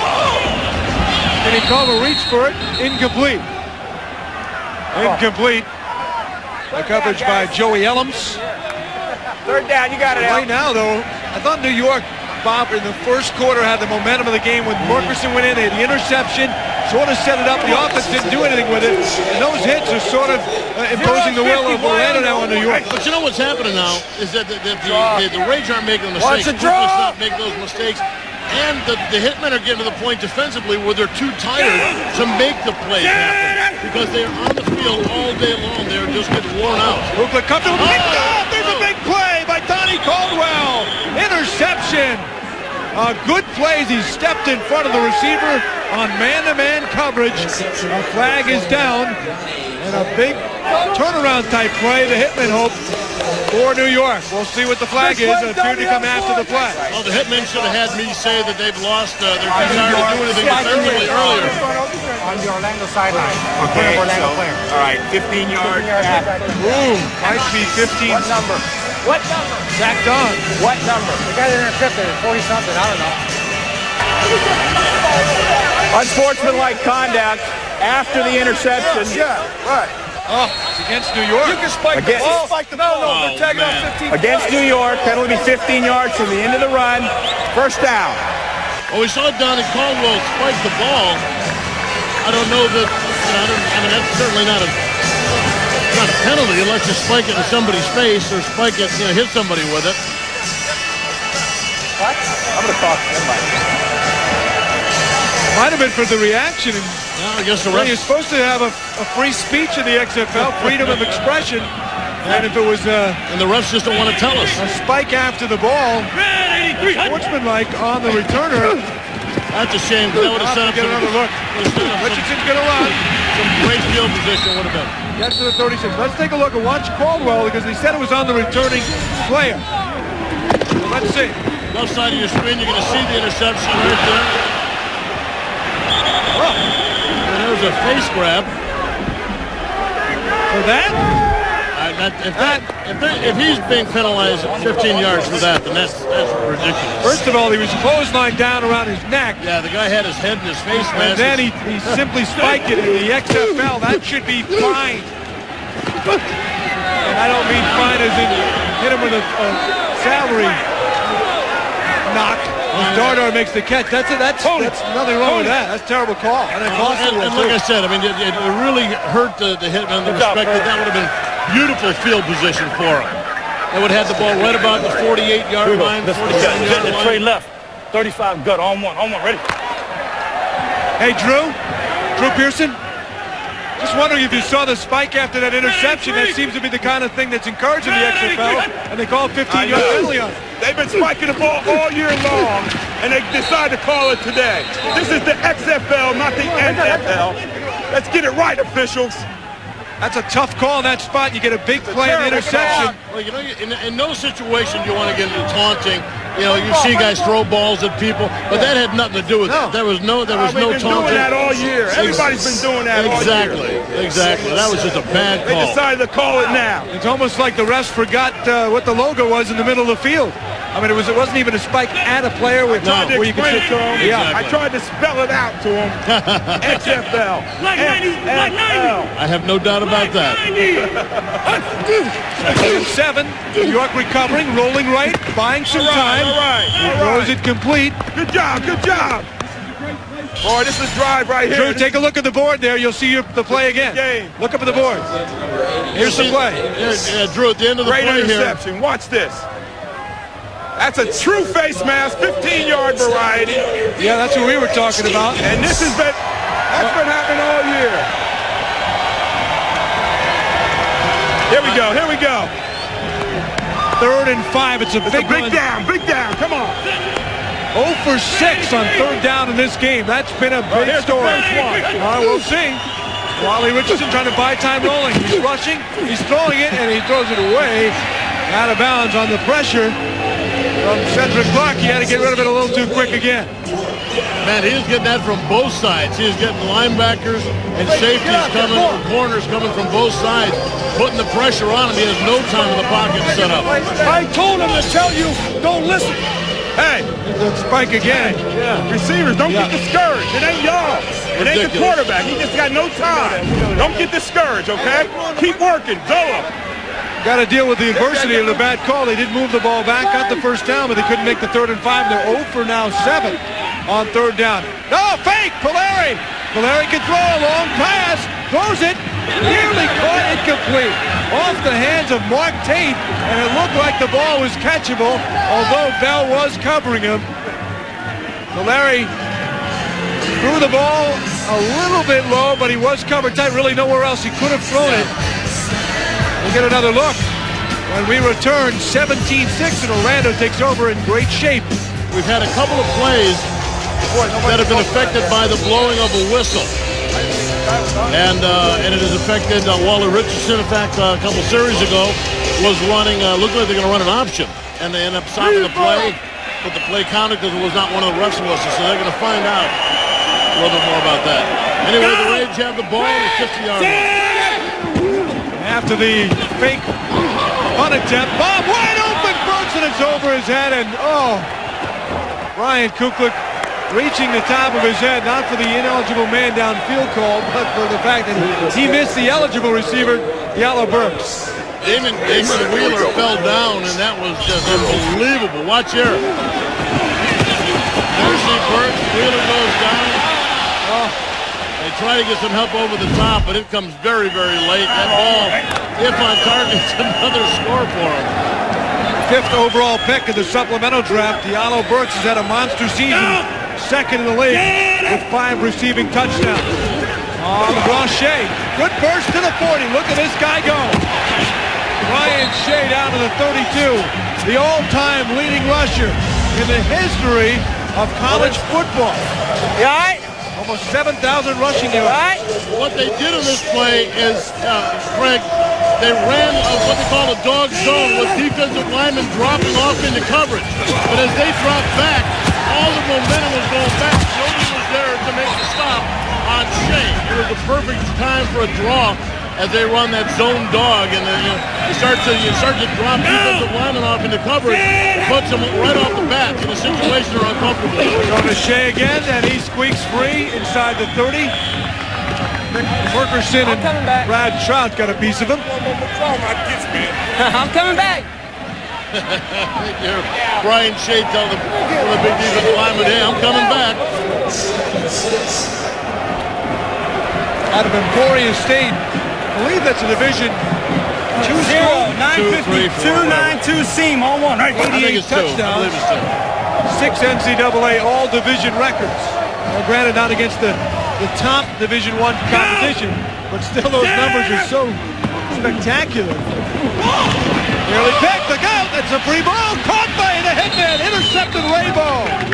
Israel Raybon got the interception, and for the first time this year, although created by the secondary, somebody other than the secondary picks off a pass from New Jersey. Exactly, good play defensively, that ball, Joey Ellums came up, made a nice hit on the play, ball bounces going up right there, you see Ellums knocking the ball up, and I know Raybon wanted that ball, but maybe you should have let Joey continue the play. He had to go after that one. Lee Rehrman's going to hunt down Raybon as the third quarter winding down, 45 seconds remaining. So despite being outplayed by a long shot, there's still only 2 scores down. That might be picked up, the tip it is! And it goes right back to Orlando. Off the deflection, picked off. Looked like it was Lewis Riddick who got it. And Orlando returns the favor off the Omar Brown deflection just like that. When you're watching here, you're going to see Brown deflect the ball right there in the middle. He makes a good play on it. Brown, the other safety, the free safety. Well, they tell you if you're going to deflect the ball as a receiver, deflect it down. If you can't catch it, make sure it gets down. Because every time it goes up in the air, it's a jump ball. Riddick, savvy vet with 6 years NFL experience. As Derek Clark gets a couple of yards. Another one of those guys, salary cap victim, many years in the NFL, so a guaranteed salary, $500,000 to $600,000. He wanted to keep playing football, and he is. And so is Orlando. They lead by 11. Right back. Fourth quarter just getting going. Kuklik is going to pass again. Off Burks, another deflection. This one went back toward the referee, and he nearly picked it off. Flag down on the play. Was he hit early? Here he comes, right here. 26 points. Yeah, spot right there, spot. Pass interference, number 26 defense. Penalty a first down at the spot of the foul. Well, pass interference against Ellis. A lot of penalties out there today. It's some of these ones that get to the point where we actually have to wait till the ref tells us. Officials in this league that think they are the game. They think they're the stars. So, Drew, you think that it's just getting a little bit too much? The guys aren't being able to play the game? Heck yeah, that was not pass interference. The guy was out in Gainesville and called it. They're ruining the game. Now warning. On the third, there will be another. That is it. Listen to this call. You believe that? Crowd noise warning. Let's incite the crowd a little more. Drew, what was that call? The crowd noise is affecting the game. Oh, jeez. I think he was referring to the whistles at all. They want TV time. In all respect to the ref. Get all the TV time around here. Kuklik looking for Swain in the flat, buying some time. Now he's being dragged down, and he got him. Tim Beauchamp ran down Kuklik. You see that holding? You see that holding? Where the helmet come from? See the helmet? I cannot believe it. I cannot believe that call. Who held it on that play, Drew? You didn't see that holding? I was watching Kuklik. Hey, come on, man. Stevie Wonder could see that. Jeez. Well, I think that what's happening, I think as far as the crowd noise, I think they're referring again to the whistle that's being blown. These guys are the worst. They are inconsistent at best.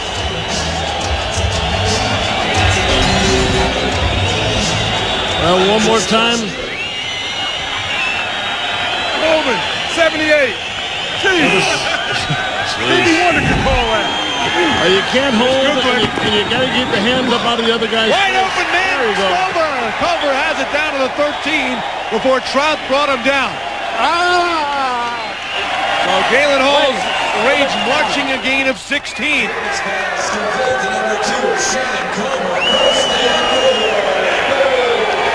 Rainbow coming back in for the Hitmen. Well, that was just a wide open play. Culver finds a perfect spot between coverages, between the linebackers and the secondary. So far, he's proven that the ball gets near him today, he's going to catch it. The Orlando Rage have turned the ball over 4 times today, but they've gotten away with it because the Hitmen have not been able to cash in. Now they need another big defensive play. Clark takes it inside the 10, down to the 8. Derek Clark looked like he twisted his knee a little bit earlier on. Back in the game, he looked like he's healthy. In fact, he's running pretty aggressively.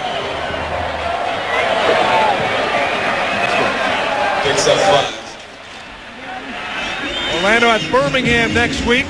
They're trying to stay a game out in front of the LA Extreme for the overall home field advantage. If they wind up tied, the Extreme get the edge because of winning the head-to-head matchup 31-6 last week.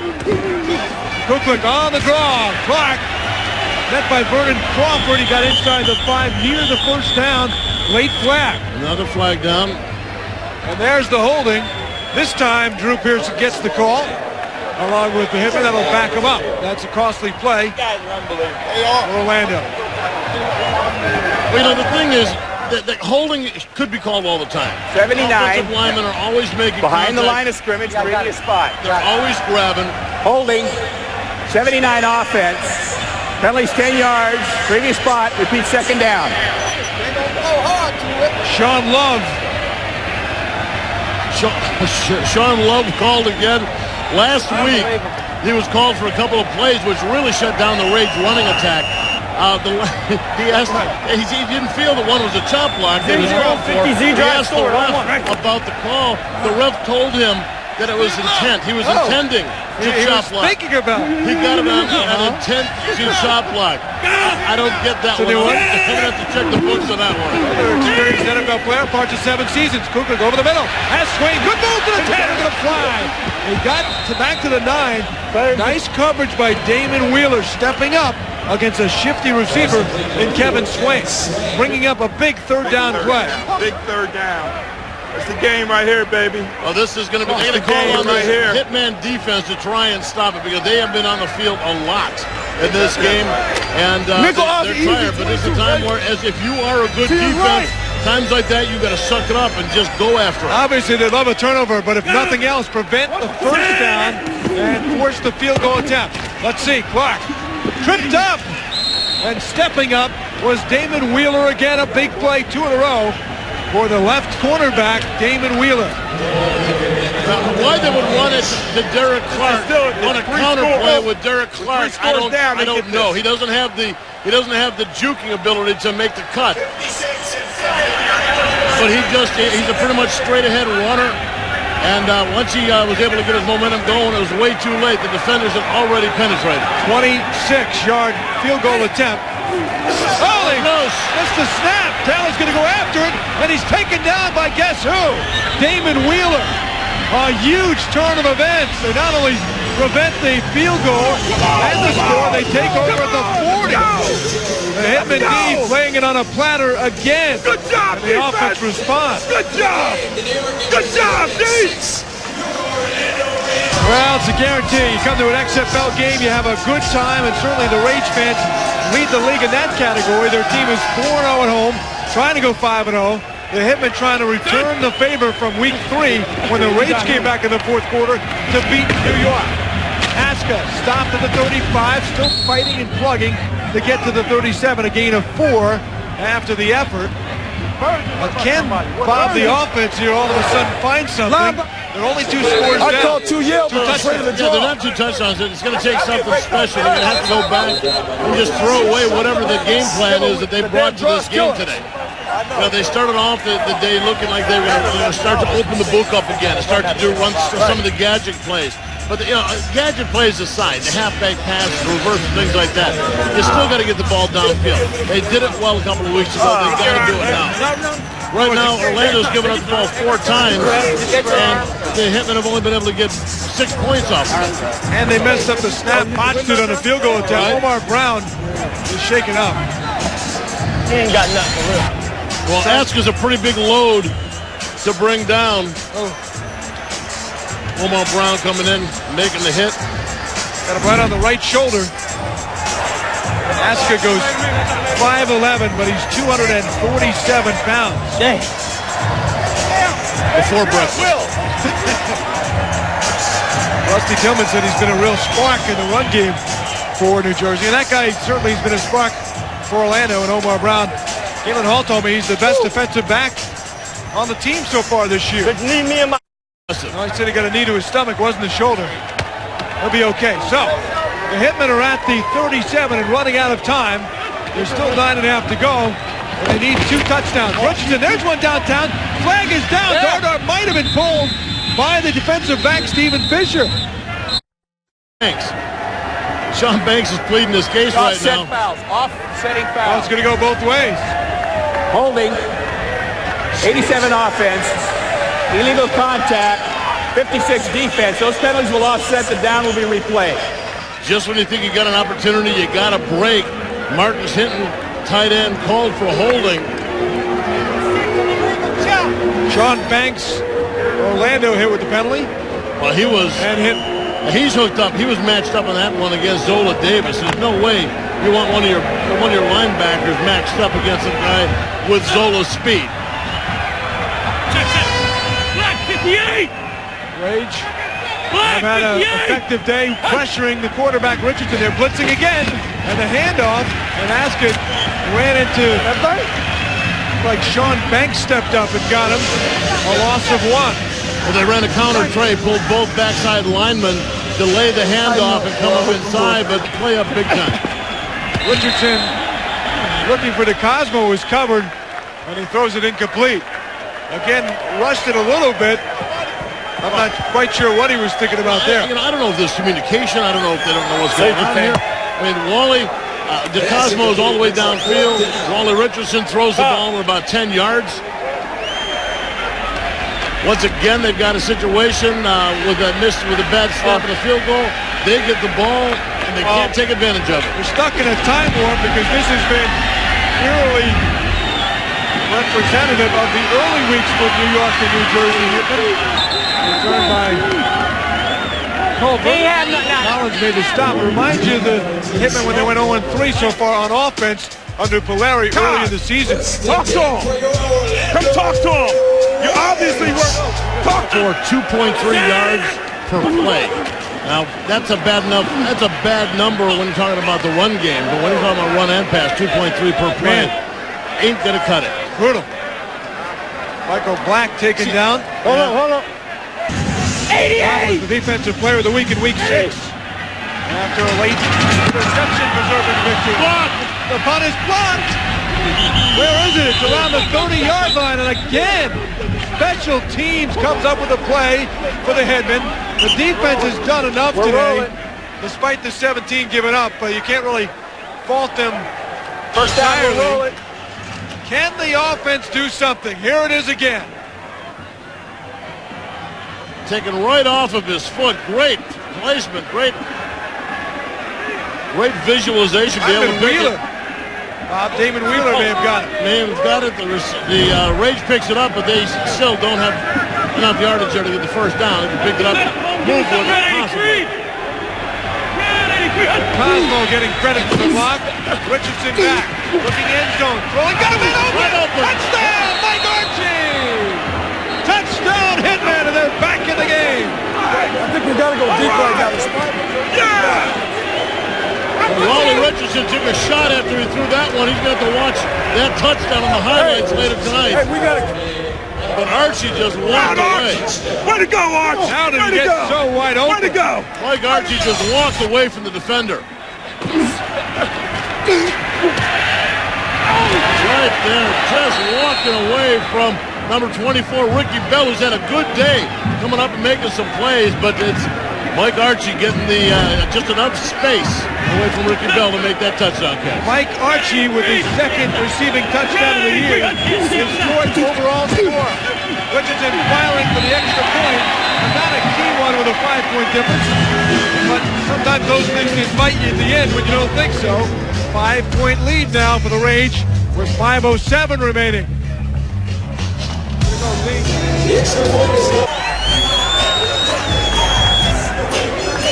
The Hitmen are back in it, finally making a big play. 33-yarder to Mike Archie. They are 5 down with 5:07 to go. Anthony DeCosmo helped set that up. Nice. By blocking the punt. Nice job of placing his hands right on that football. Shea at the 7, 15. He's tripped up, and it was DeCosmo who got in and made the play again. Keith Elias, you're an injured guy who was a utility back early in the season. You're here helping with special teams. That punt block, you designed it right before the play, correct? Well, Coach, we had run a punt block earlier today, and we almost got to it. And Coach just turned and said, hey, right up. The same thing we started using last week, and I sat down the sideline and scribbled up a balanced look, and Coach was right. We hit it right on the head. We got the punt block. I guess you Princeton guys all think you're pretty smart, don't you? Hey, Rip! It ain't rocket science. Liz! 4:41 and counting. Is that what he took it for? Rocket science? Maybe. Kuchlik. Going over the middle. Complete. Burks at the 30. Oh, nice. Tackle Wheeler. Beautiful tackling. Damon Wheeler. You know, I'm sorry. I hate to be so partial to defenses, but when a defender comes up, Get in the huddle. I know. Get in the huddle. When a defender comes up and just sticks his helmet right in the middle of the guy's numbers and drives them back. All right, maybe he missed the numbers. Okay, right in the bread back. Keep going. Keep going.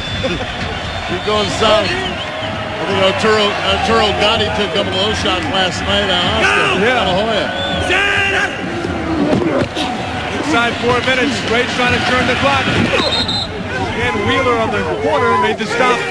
Tripping up. Well, that makes eight tackles today for Wheeler, for Damon Wheeler. Man, he is having a hell of a day on the outside. Great job of run support. I mean, he's the guy trying to get up and force the guy either to commit to him or to cut it back inside and let his buddies make the play. Big series here. 3 minutes, 25 seconds and counting. Second down and 7. The Hitmen do have their 3 timeouts. Got to start thinking about that. They have the 2-minute warning, but most importantly, they've got to stop the Rage from getting more first downs. They're going to run, let the clock keep ticking, and bring up the 3rd down play. Well, you know, this is, once again, I mean, this is going to be up to the Hitmen defense. they have been put in a tough situation all day with the Hitmen offense not being able to get any drives going. The defense has spent all day on the field. You know what? That doesn't matter anymore.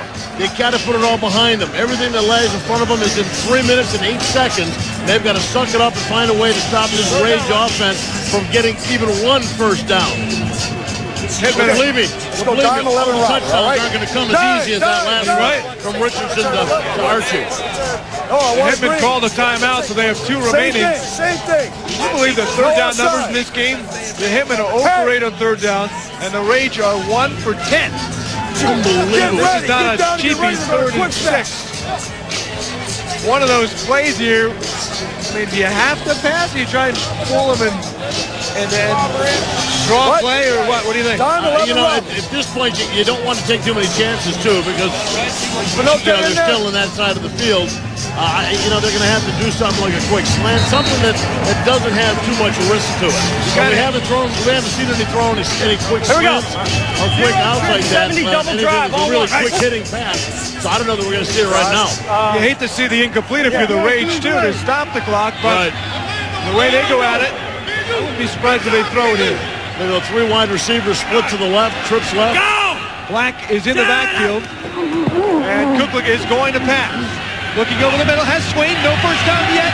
Diving over there, nice effort, Swain. And it appeared to be good enough to get the first down. Let's see the spot, it's close. Got it. It is a first. On the spot, first down. Oh, that hurts him. That's a good play by Kevin Swain as he bought that with that little extra dive after the catch. Had he come up even a couple of inches short, they would have had to punt the ball. But you know, they know, and here you see the replay. He's going to dump it here. Swain is the guy that gets the first down by leaning over to the left. A lot of bodies right there, and he just leaned to get that first down. But really limited play selection for the Rage now because they're going to want to try and keep this as simple as possible so there aren't any, no problem and no chance of them getting a turnover. You see just a nice run inside that is shut down big time by Crawford. Crawford stopped him. Hold up. They have the 2-minute warning. They've got one more timeout, so they could still have potentially plenty of time, but probably no timeouts left if they can stop them on this series. Tell the damn official we're going to call timeout right after the play. Let them know. And they're going to have the 2-minute warning. Have them look for you. Veteran smash mouth football player, the Zunk. Larry Zonka, north to Alaska, joined him immediately following the game. For those of you out west, go behind the scenes of the ground-pounding drag races on popular hot rodding television. That's coming up next on TNN. 2:24 remaining. You know, there's a great John Wayne movie called North to Alaska, too. Is that right? Yeah. I just watched it last week. You taped the movie? I have not taped it. 1, 2, 3. Let's go. This is y'all. Get y'all ass in there. We got done. Hey! Y'all better get done. We got There are a lot of people with the current shows on tape. Did you actually buy that, Bob, or did you tape it I do like one night? No, I do everything legally. I bought it. Oh, you did? I bought it, yeah. 2:24 remaining. It's 2nd and 10. The Hitmen have one timeout left. They're going to call it. They stop him here. You come on.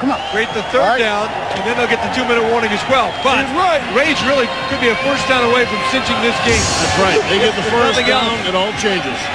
They've been throwing. Do you still do it? Yeah. You got to use the run to use some time. And play action. Good blitz there by Ty Talton. Incomplete. And they get the stoppage by the incomplete pass that time. And that's a big key. Big key because they don't have to waste a timeout. And they still have time above the 2-minute warning. Yeah, that's the way to get in there. Man, that defense was lined up to come. And they just could not pick everyone. It brought 8 guys. Clock does start on the spot until it gets inside 2 minutes. So all right, come here. Show lightning, Luke 22, ready? The play clock is just about even with it. It's actually less than the 2 minutes. They're going to have to, well, no, they won't. They only have 4 seconds left on the 2-minute warning on the play clock, so they get a break. To Orlando. 2 minutes remaining. Play of the game coming up. Orlando by 5. They could grab them with 3 straight wins, but New York trying to secure their spot in the playoffs. Second place right now, very much up for grabs. Dardar's at the 30, gets up to the 34. Mashed down there. The Hitmen have made a habit of coming back of late. They've won 2 straight. A week ago, Bob, they did it against Memphis with just 9 seconds to go. Yeah, against a good Memphis defense. Right Great there. job of coming back. Well, they're going to have the time. They've got 1 minute, 46 seconds to do it. They're going to find some kind of game plan that gets this ball to the end zone. It's going to have to be more than that one play like they did in the last drive to Mike Archie. Hitmen were down 15-3 in that game, scored 2 fourth-quarter touchdowns. Richardson to Davis both times. Outlet man. He's got a receiver, Michael Blair. Elects to stay in play. Got to the 42. And the clock will keep ticking away. They do have 1 timeout remaining. Last week, as far as the ground last week, Richardson was 6 of 7 for 64 yards. So he found a way to put together some nice numbers and a way to win it. Richardson, 4-man rush. Throws, got a wide open receiver. Good job. Takes out of bounds at the 46 of Orlando. It's a first down. The clock stops. And again, they keep that precious timeout. Well, you know what the beauty of this is, too, that the last touchdown was them getting beat deep. They overplayed it. Archie got them deep. So now everybody's worried about them getting them deep again, which is giving them a little bit more room underneath. Yeah, here we go. Listen. We got change. In their first meeting, Orlando came back in the fourth quarter from 12-3 down. 4-0-8. Dolphin. On one. Ready? And won 18-12 with 15 unanswered. And Hitmen trying to pay back the Rays here in a key game with 3 games to go. Richardson rushed, and he throws over Davis's head. He was forced on the play by Andre Purvis, the left tackle. It flex right. Quick slide left. 292. 292. Here we go. Here we go.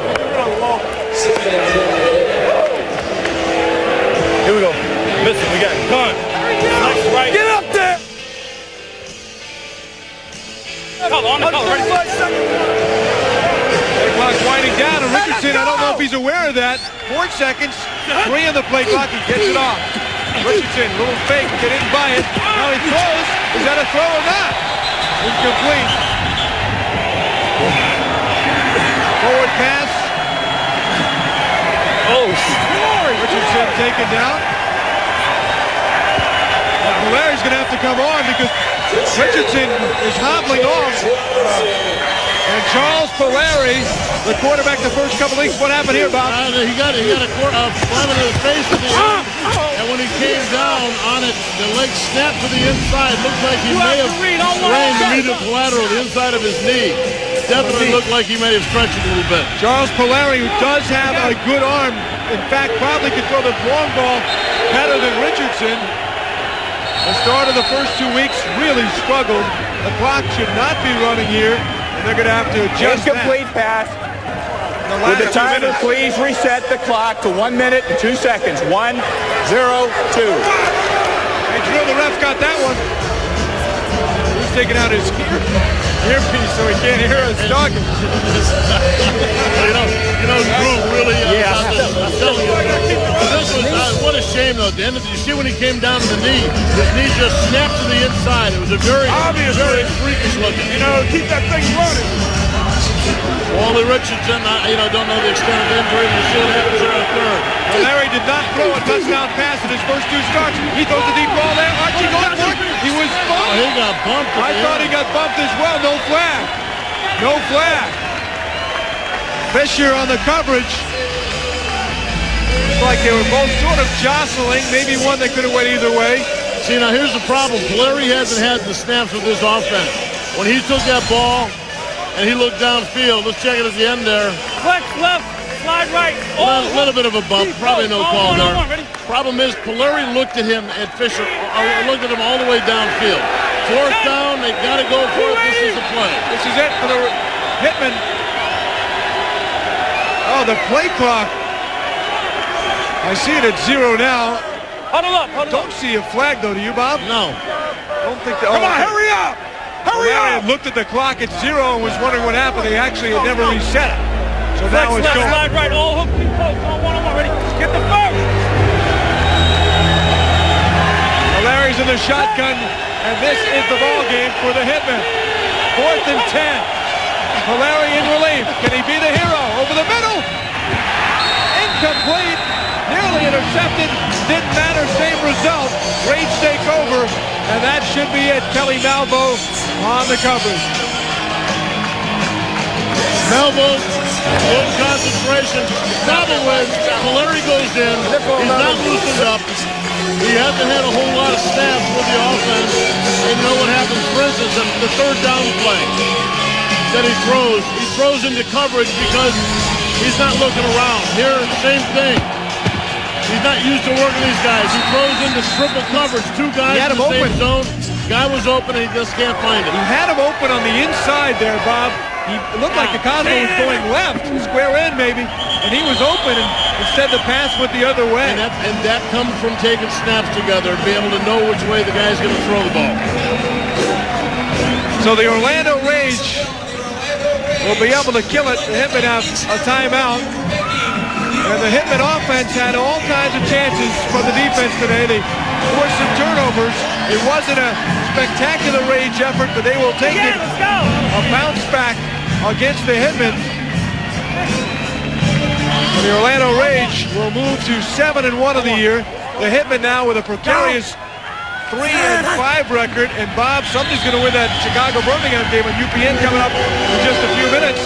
And that team will be tied now with the Hitmen for second place in the Eastern Division. So both Birmingham and Chicago very happy about the result here.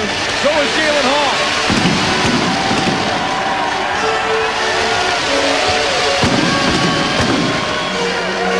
The Orlando Rage have run the table at home, 5-0, and their 5 home games in their inaugural season. They'll close with 2 games on the road. Well, Coach Galen Hall, it was not a pretty game on offense, but you guys got it done. We got it done. Brian got his first win. We made some plays offensively, but our defensive team played well all night. And, we win as a team and we lose as a team. And very proud of the way our kids fought tonight, proud of our defense, and proud of the big plays we did make offensively. You got to be real happy with your defense, because that was almost a flawless game on their part. Even with all the turnovers, they kept you in the game. Yeah, without a doubt. We were very fortunate to turn the ball over that many times and come out a winner. Our defense played well all night. All right, let's go over to Lee Rehrman. Tillman, tough loss, but you got to like how your guys fought there in the fourth quarter. Well, I really did. They fought hard. I think Orlando's a real-class football team. I think they did a tremendous job today, and they beat us soundly, but we hung in there, and I am proud of my guys. Well, and actually, you may not know this, but Wally Richardson supposedly has a sprained knee. He'll probably be back. How do you approach the last 2 games, Coach? Don't know yet. Got to see the films. I just got to live this one off for 24 hours. What about Chicago next week? Not thinking about that yet, but obviously we got to win. We're still in the hunt. It's a big game for us.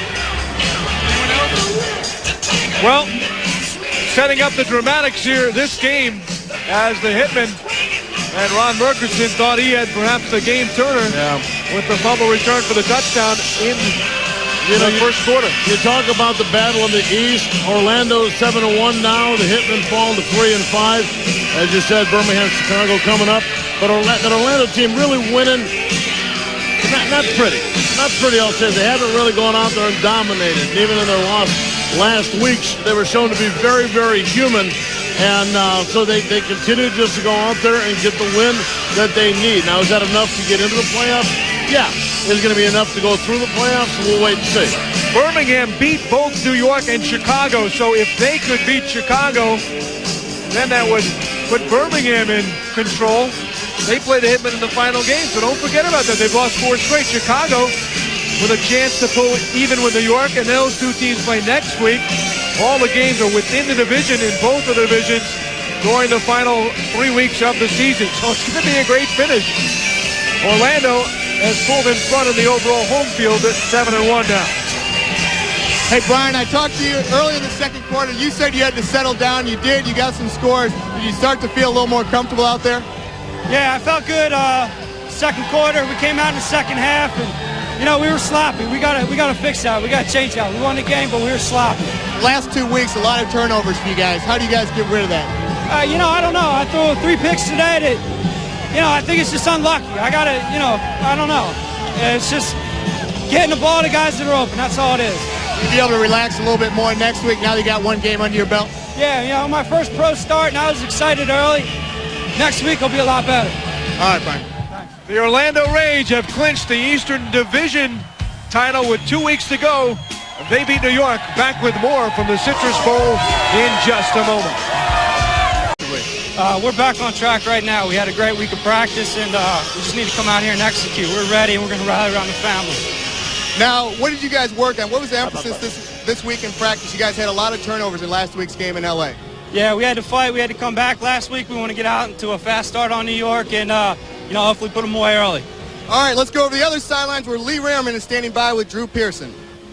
Drew, it was 2 weeks ago out in San Francisco that you kind of unleashed the dogs on this offense, turned the season around. Is it tomfoolery that has got this offense turned around for you? Well, I think that's one of the things. The other thing has to be the development of our quarterback, Wally Richardson. He's getting better and better week in and week out, and the offensive coordinator, Greg Griner, is having more and more confidence in him to do more and more things. Let me say this. We wish Jeff Brom, the New York and New Jersey Hitmen, wish Jeff Brom a successful surgery. Our thoughts and prayers are with you, Jeff. Now, have you told a coach to continue to run wide open offense, or have you told him to start to maybe close it down a little bit? Well, Coach told me that we're going to continue with the wide open offense, and we expect to do that. We have some playmakers on our offense, and what we have to do is give them a chance to make plays, and we'll definitely do that today. So when Tillman talks, Drew Pearson listens. That's right, without a doubt.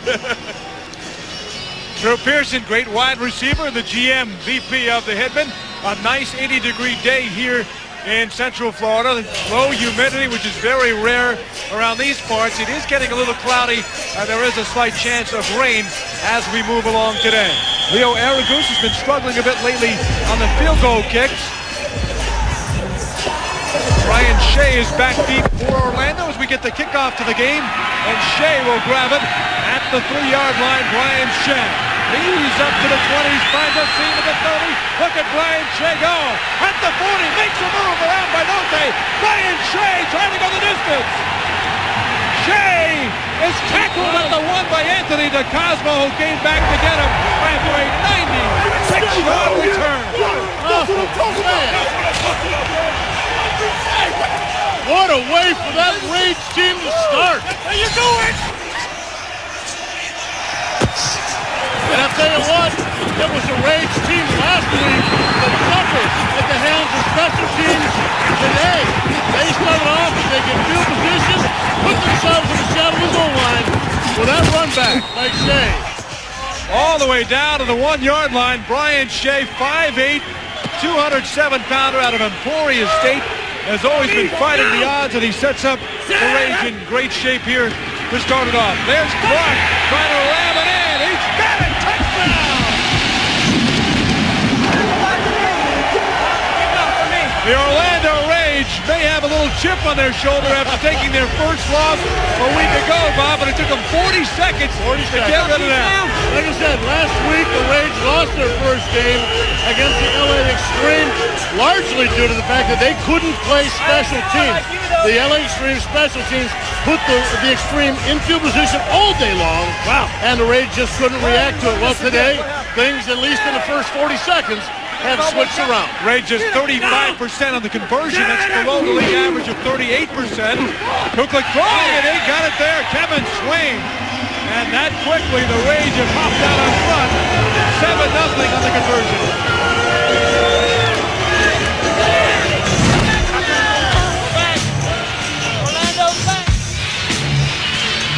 The Orlando Rage off to a great start here at home. 7-zip, 43 seconds in.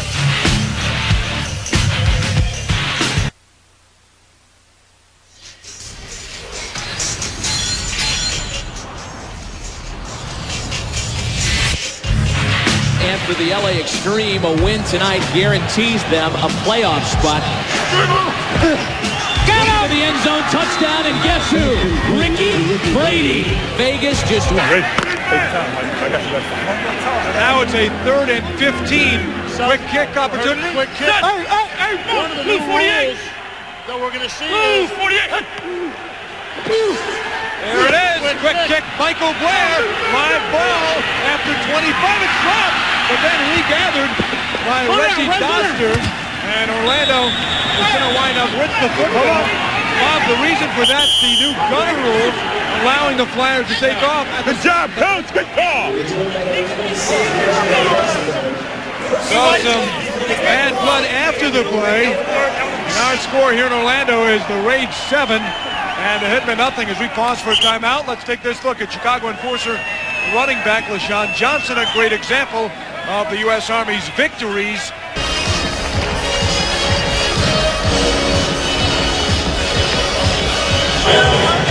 You're going to get some kid killed. You're going to get a kid killed. Hey, I'm going to run to catch a puck by not a 5-yard halo. He is so... Which one called it? Who called it? Galen Hall obviously arguing that there was not the what they call the danger zone 5-yard penalty rule. As Cookman throws wide open receiver, Bible chucking Lawrence Hart, and he could not hang on. That would have been a first down pickup for Lawrence Hart. Well, I'll tell you what, it couldn't be any better for Brian Kuklik than how it's starting. Getting down there and scoring right away the way they did. Here he is in his first start. Talk about taking a little pressure off, knowing the team's ahead right off the bat. But whatever pressure he's not feeling, he's got to get his receivers not to feel it. They got to be able to relax a little bit. Lawrence Hart playing a little volleyball over there with a football. A guy normally good with his hands, Bob. He's an accomplished pianist, classical and gospel. Well, what's going on? They better play the ball black and white then. The wrong clef there for Lawrence Hart. Here's Clark out of the backfield. Derek hangs on. Skips by one tackler. He's taken down to the 41. He was initially bothered by Damon Wheeler before Hanks took him down after the gain of 14.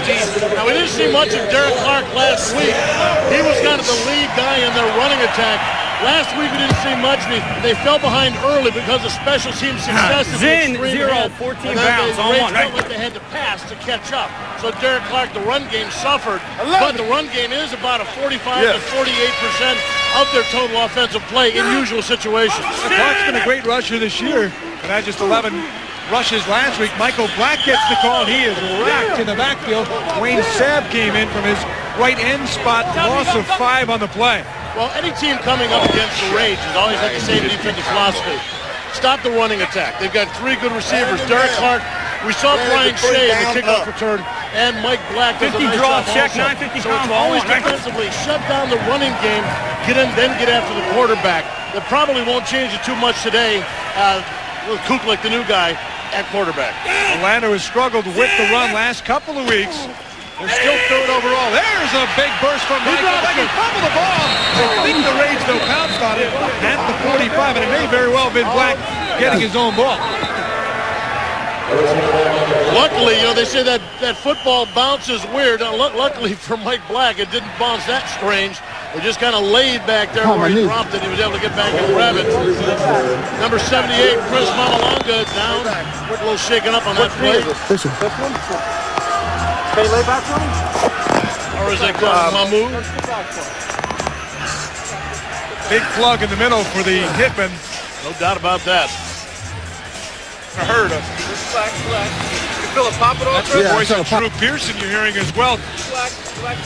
And Drew, well, you already have Raybon a little bit banged up on the right side and the inside.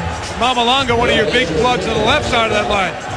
Without a doubt, we can't afford to lose, Chris, but because we're kind of thin in that area anyway, as you mentioned with Raybon nursing that ankle injury. Stand on that leg and we're just lifting straight up. So we got to keep our fingers crossed in this situation. Hey, Drew. Yes, sir. It's Bob. I don't have any more eligibility, so I can't help you. Bob, I pull you right out of the booth, man. Even you got eligibility, you just don't know it. Weak right now? You better pick the quarter you need, because that's about all I got left in me. I was going to say, for football or bingo, what do you think, Drew? Hey, Bob, you just lay down in the middle. We got it covered. Well, it looks like Mamalanga being helped off. At least he's on moving, and that's not a bad sign. Hopefully he can shake it off for New York, New Jersey. Wild start to this game. Henry Slade over the center now. Get him, get him, get him, get him. Too much time. Being rushed up the middle. Nearly picked off by Wheeler as he was covering Skinny Culver. But it is incomplete. Man, Damon timed that up sweet. He made a move. I thought he had that one. Skinny Culver, the receiver. Good job. I'm still a little shaken from last week when I when I asked Galen Hall about the story behind Skinny Culver. You know, so, where'd the name Skinny come from? He goes, I guess he's always been skinny. You know what? I thought there was like more of a story than I know, that's a dumb question. I mean, of course, he's not fat. Kirby Dardar at the 2 takes the punt, skipping to the 10, fighting for some yardage. A flag is down on the play as we got to the 13-yard line. And the Hitmen will see if they are backed up. Usually you see that flag against the 86 white. That's your flag during the return? On the return. Right. 86 white, going to put him back. Flag. Punt was 50 yards with a On turn of 8 yards. Number 86 of the receiving team, blocking the back. Penalties half the distance to the goal. The spot of the foul. First down, New York. Rob Rosensteel. So as Christian Mamalonga gets some treatment on the side, New York tries to come back. They're down by 7. Bob, these Rage fans have had a lot to cheer about this year. The Rage are 4-0 this season at home. With their first loss last week in Los Angeles, were devastated by the extreme or flying. Do you think it's going to affect the mindset in a positive or negative way of the Rage? You know, I think that as long as they know it doesn't affect them too dramatically in a playoff situation, they're not out of it by any means at all. I think it's going to just keep them focused and know that they're not a perfect team. Ask up to the 7. You know, we always search for stories around the XFL, so we asked Wally Richardson, the quarterback of the Hitmen, anything unusual about his personal life, Wally? I'm pretty much as I appear. I don't collect any llamas or anything like that. I don't have any pets, but I'm just a regular guy. But right now I'm just playing in this league and just enjoying the opportunity I'm getting and enjoying being in this environment, playing football again. We didn't ask him about gazelles, but I guess no llamas, huh, Bob? No llamas. I think there's some sort of zoning thing with llamas. You guys want ostriches? Maybe in California. Llamas. Wally Richardson, a little play action to Aska. He's got Zola Davis. He's trying to scramble as well. Now takes a block from Marcus Hitton and gets up to the 18-yard line. Chris, you went down in a heap, and Drew Pearson was about to start crying. Now you're lacing up, ready to go back in. What's the story, buddy? I just twisted my knee a little bit, man, and now I'm ready to go back in. Now, is this because you guys could sniff the playoffs? No, it's because I love to play, and we need to make this win. Well, Christian spent time with 7 NFL teams. He's 29, a 320-pounder. They have been anxious to get him back at the D-line. New York looking to get out of the shadow of their own goal line really kind of limits the Preggers to the trickery and the things that we saw in the first series. Again, good defensive rush up front for that Rage front. You know, we talked so many times about getting pressure on the quarterback. I told you we talk about defensive ends, about outside backers, how they come up and rush on the outside. But sometimes you forget about rushing, what they call rushing the pocket. Guys pushing it up in the face of the quarterback. Won't go away. Because if we make this field goal, it's over. The kick is up. And it's good. Pulaski looking to throw to the end zone. Touchdown! San Francisco! And San Francisco are still alive in the playoffs. Tired now. Gotta catch my breath. A little hyperventilation going on. The highlights courtesy of Bud Light. Interesting night again in the XFL out west. And already highlights today. Brian Shea started it off. Bob really would start off when the Rage got the jump on the scramble. I mean, New York wasn't ready for that. They certainly didn't look ready for the kickoff return. Yeah, no doubt about it. I'll tell you what, watching what Shea did, it wasn't just pure speed. He's got some of that, but man, the moves he made and the cuts he made got him down to that goal line. Butler Bonote trying to return the favor. Reverse to Kirby Dardar. Got a great block as he got up to the 20, skipping to the 27-yard line. Stephen Fisher made the tackle, the return of 25, and the trickery starting right away from Rusty Tillman. I was going to say, there's no way that they're going to sit back after having the success that they've had the last couple of weeks. They're not going to let a quick touchdown get them down. There you see Bonote handling the ball off, quick reversal. A couple of good blocks here. Guys getting their clocks clean. Man, you got to keep your head on a swivel, dude. Donnie Caldwell getting the handoff.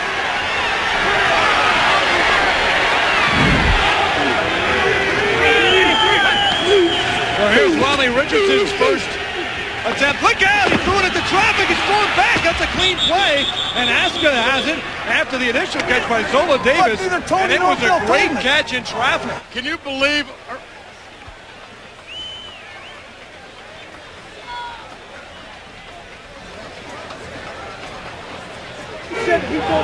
they come out and run right away, Craig. Hook and ladder. You see that? Throw the ball off. As soon as the receiver catches it, he laterals back to the follow man. Fortunately, too many men in coverage, too many rage players in coverage for that to work. Got a first down out of it, Bob. I thought it was going to be picked off when it was thrown by Richardson into a sea of red. No. Richardson, the third most accurate passer in the XFL. Wally's throwing it again. And again he has Davis. This time he decides to keep it himself. And he bangs down near the first down again. Well, let's take a look at that first play, though. The one, the hook and ladder, you can see him.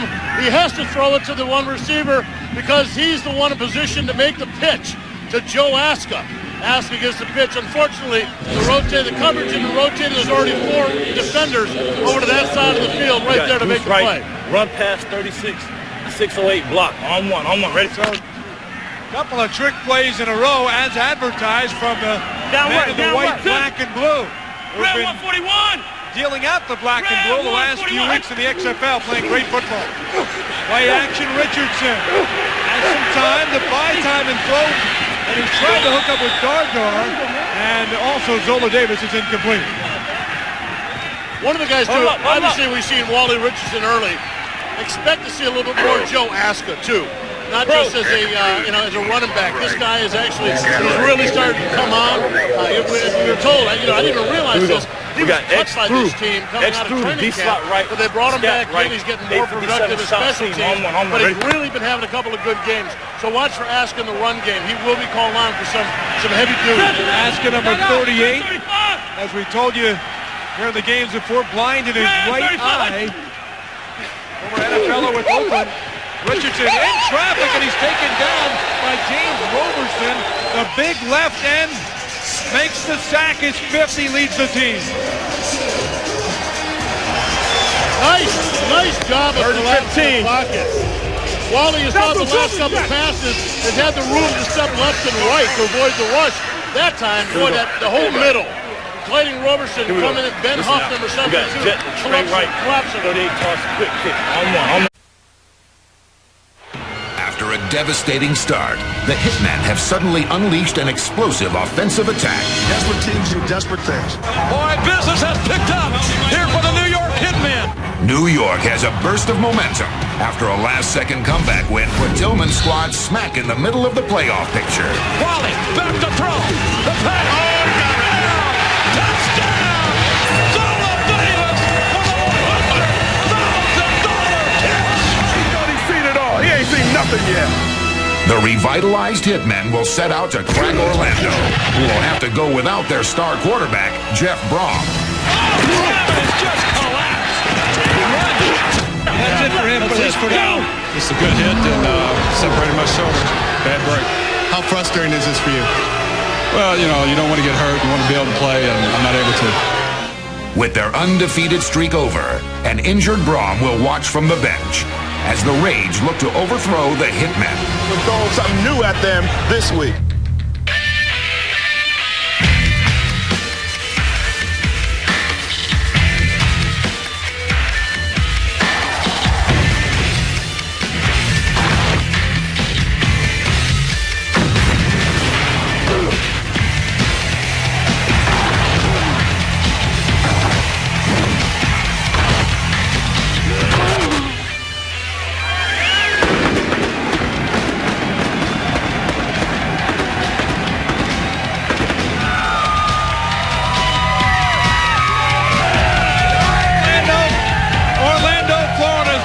Theme parks anymore. Rage fans have a lot to root about.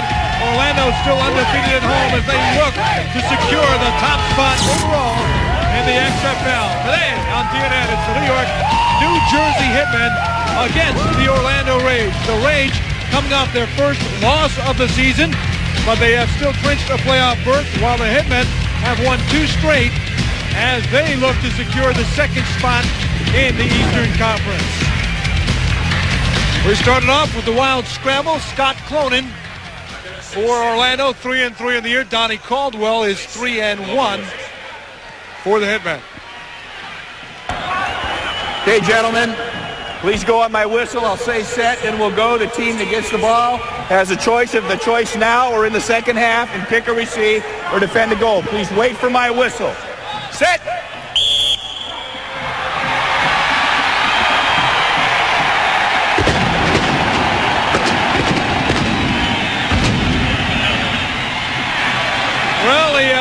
will look to get the jump all day long, Bob, as Scott Cronin got off to a good start, and that's what Orlando hopes to do today. Hello, everybody. Craig Minervini with Bob Golick. Welcome to the XFL on TNN. You talk about a surging club, though. We're going to talk about the Hitmen.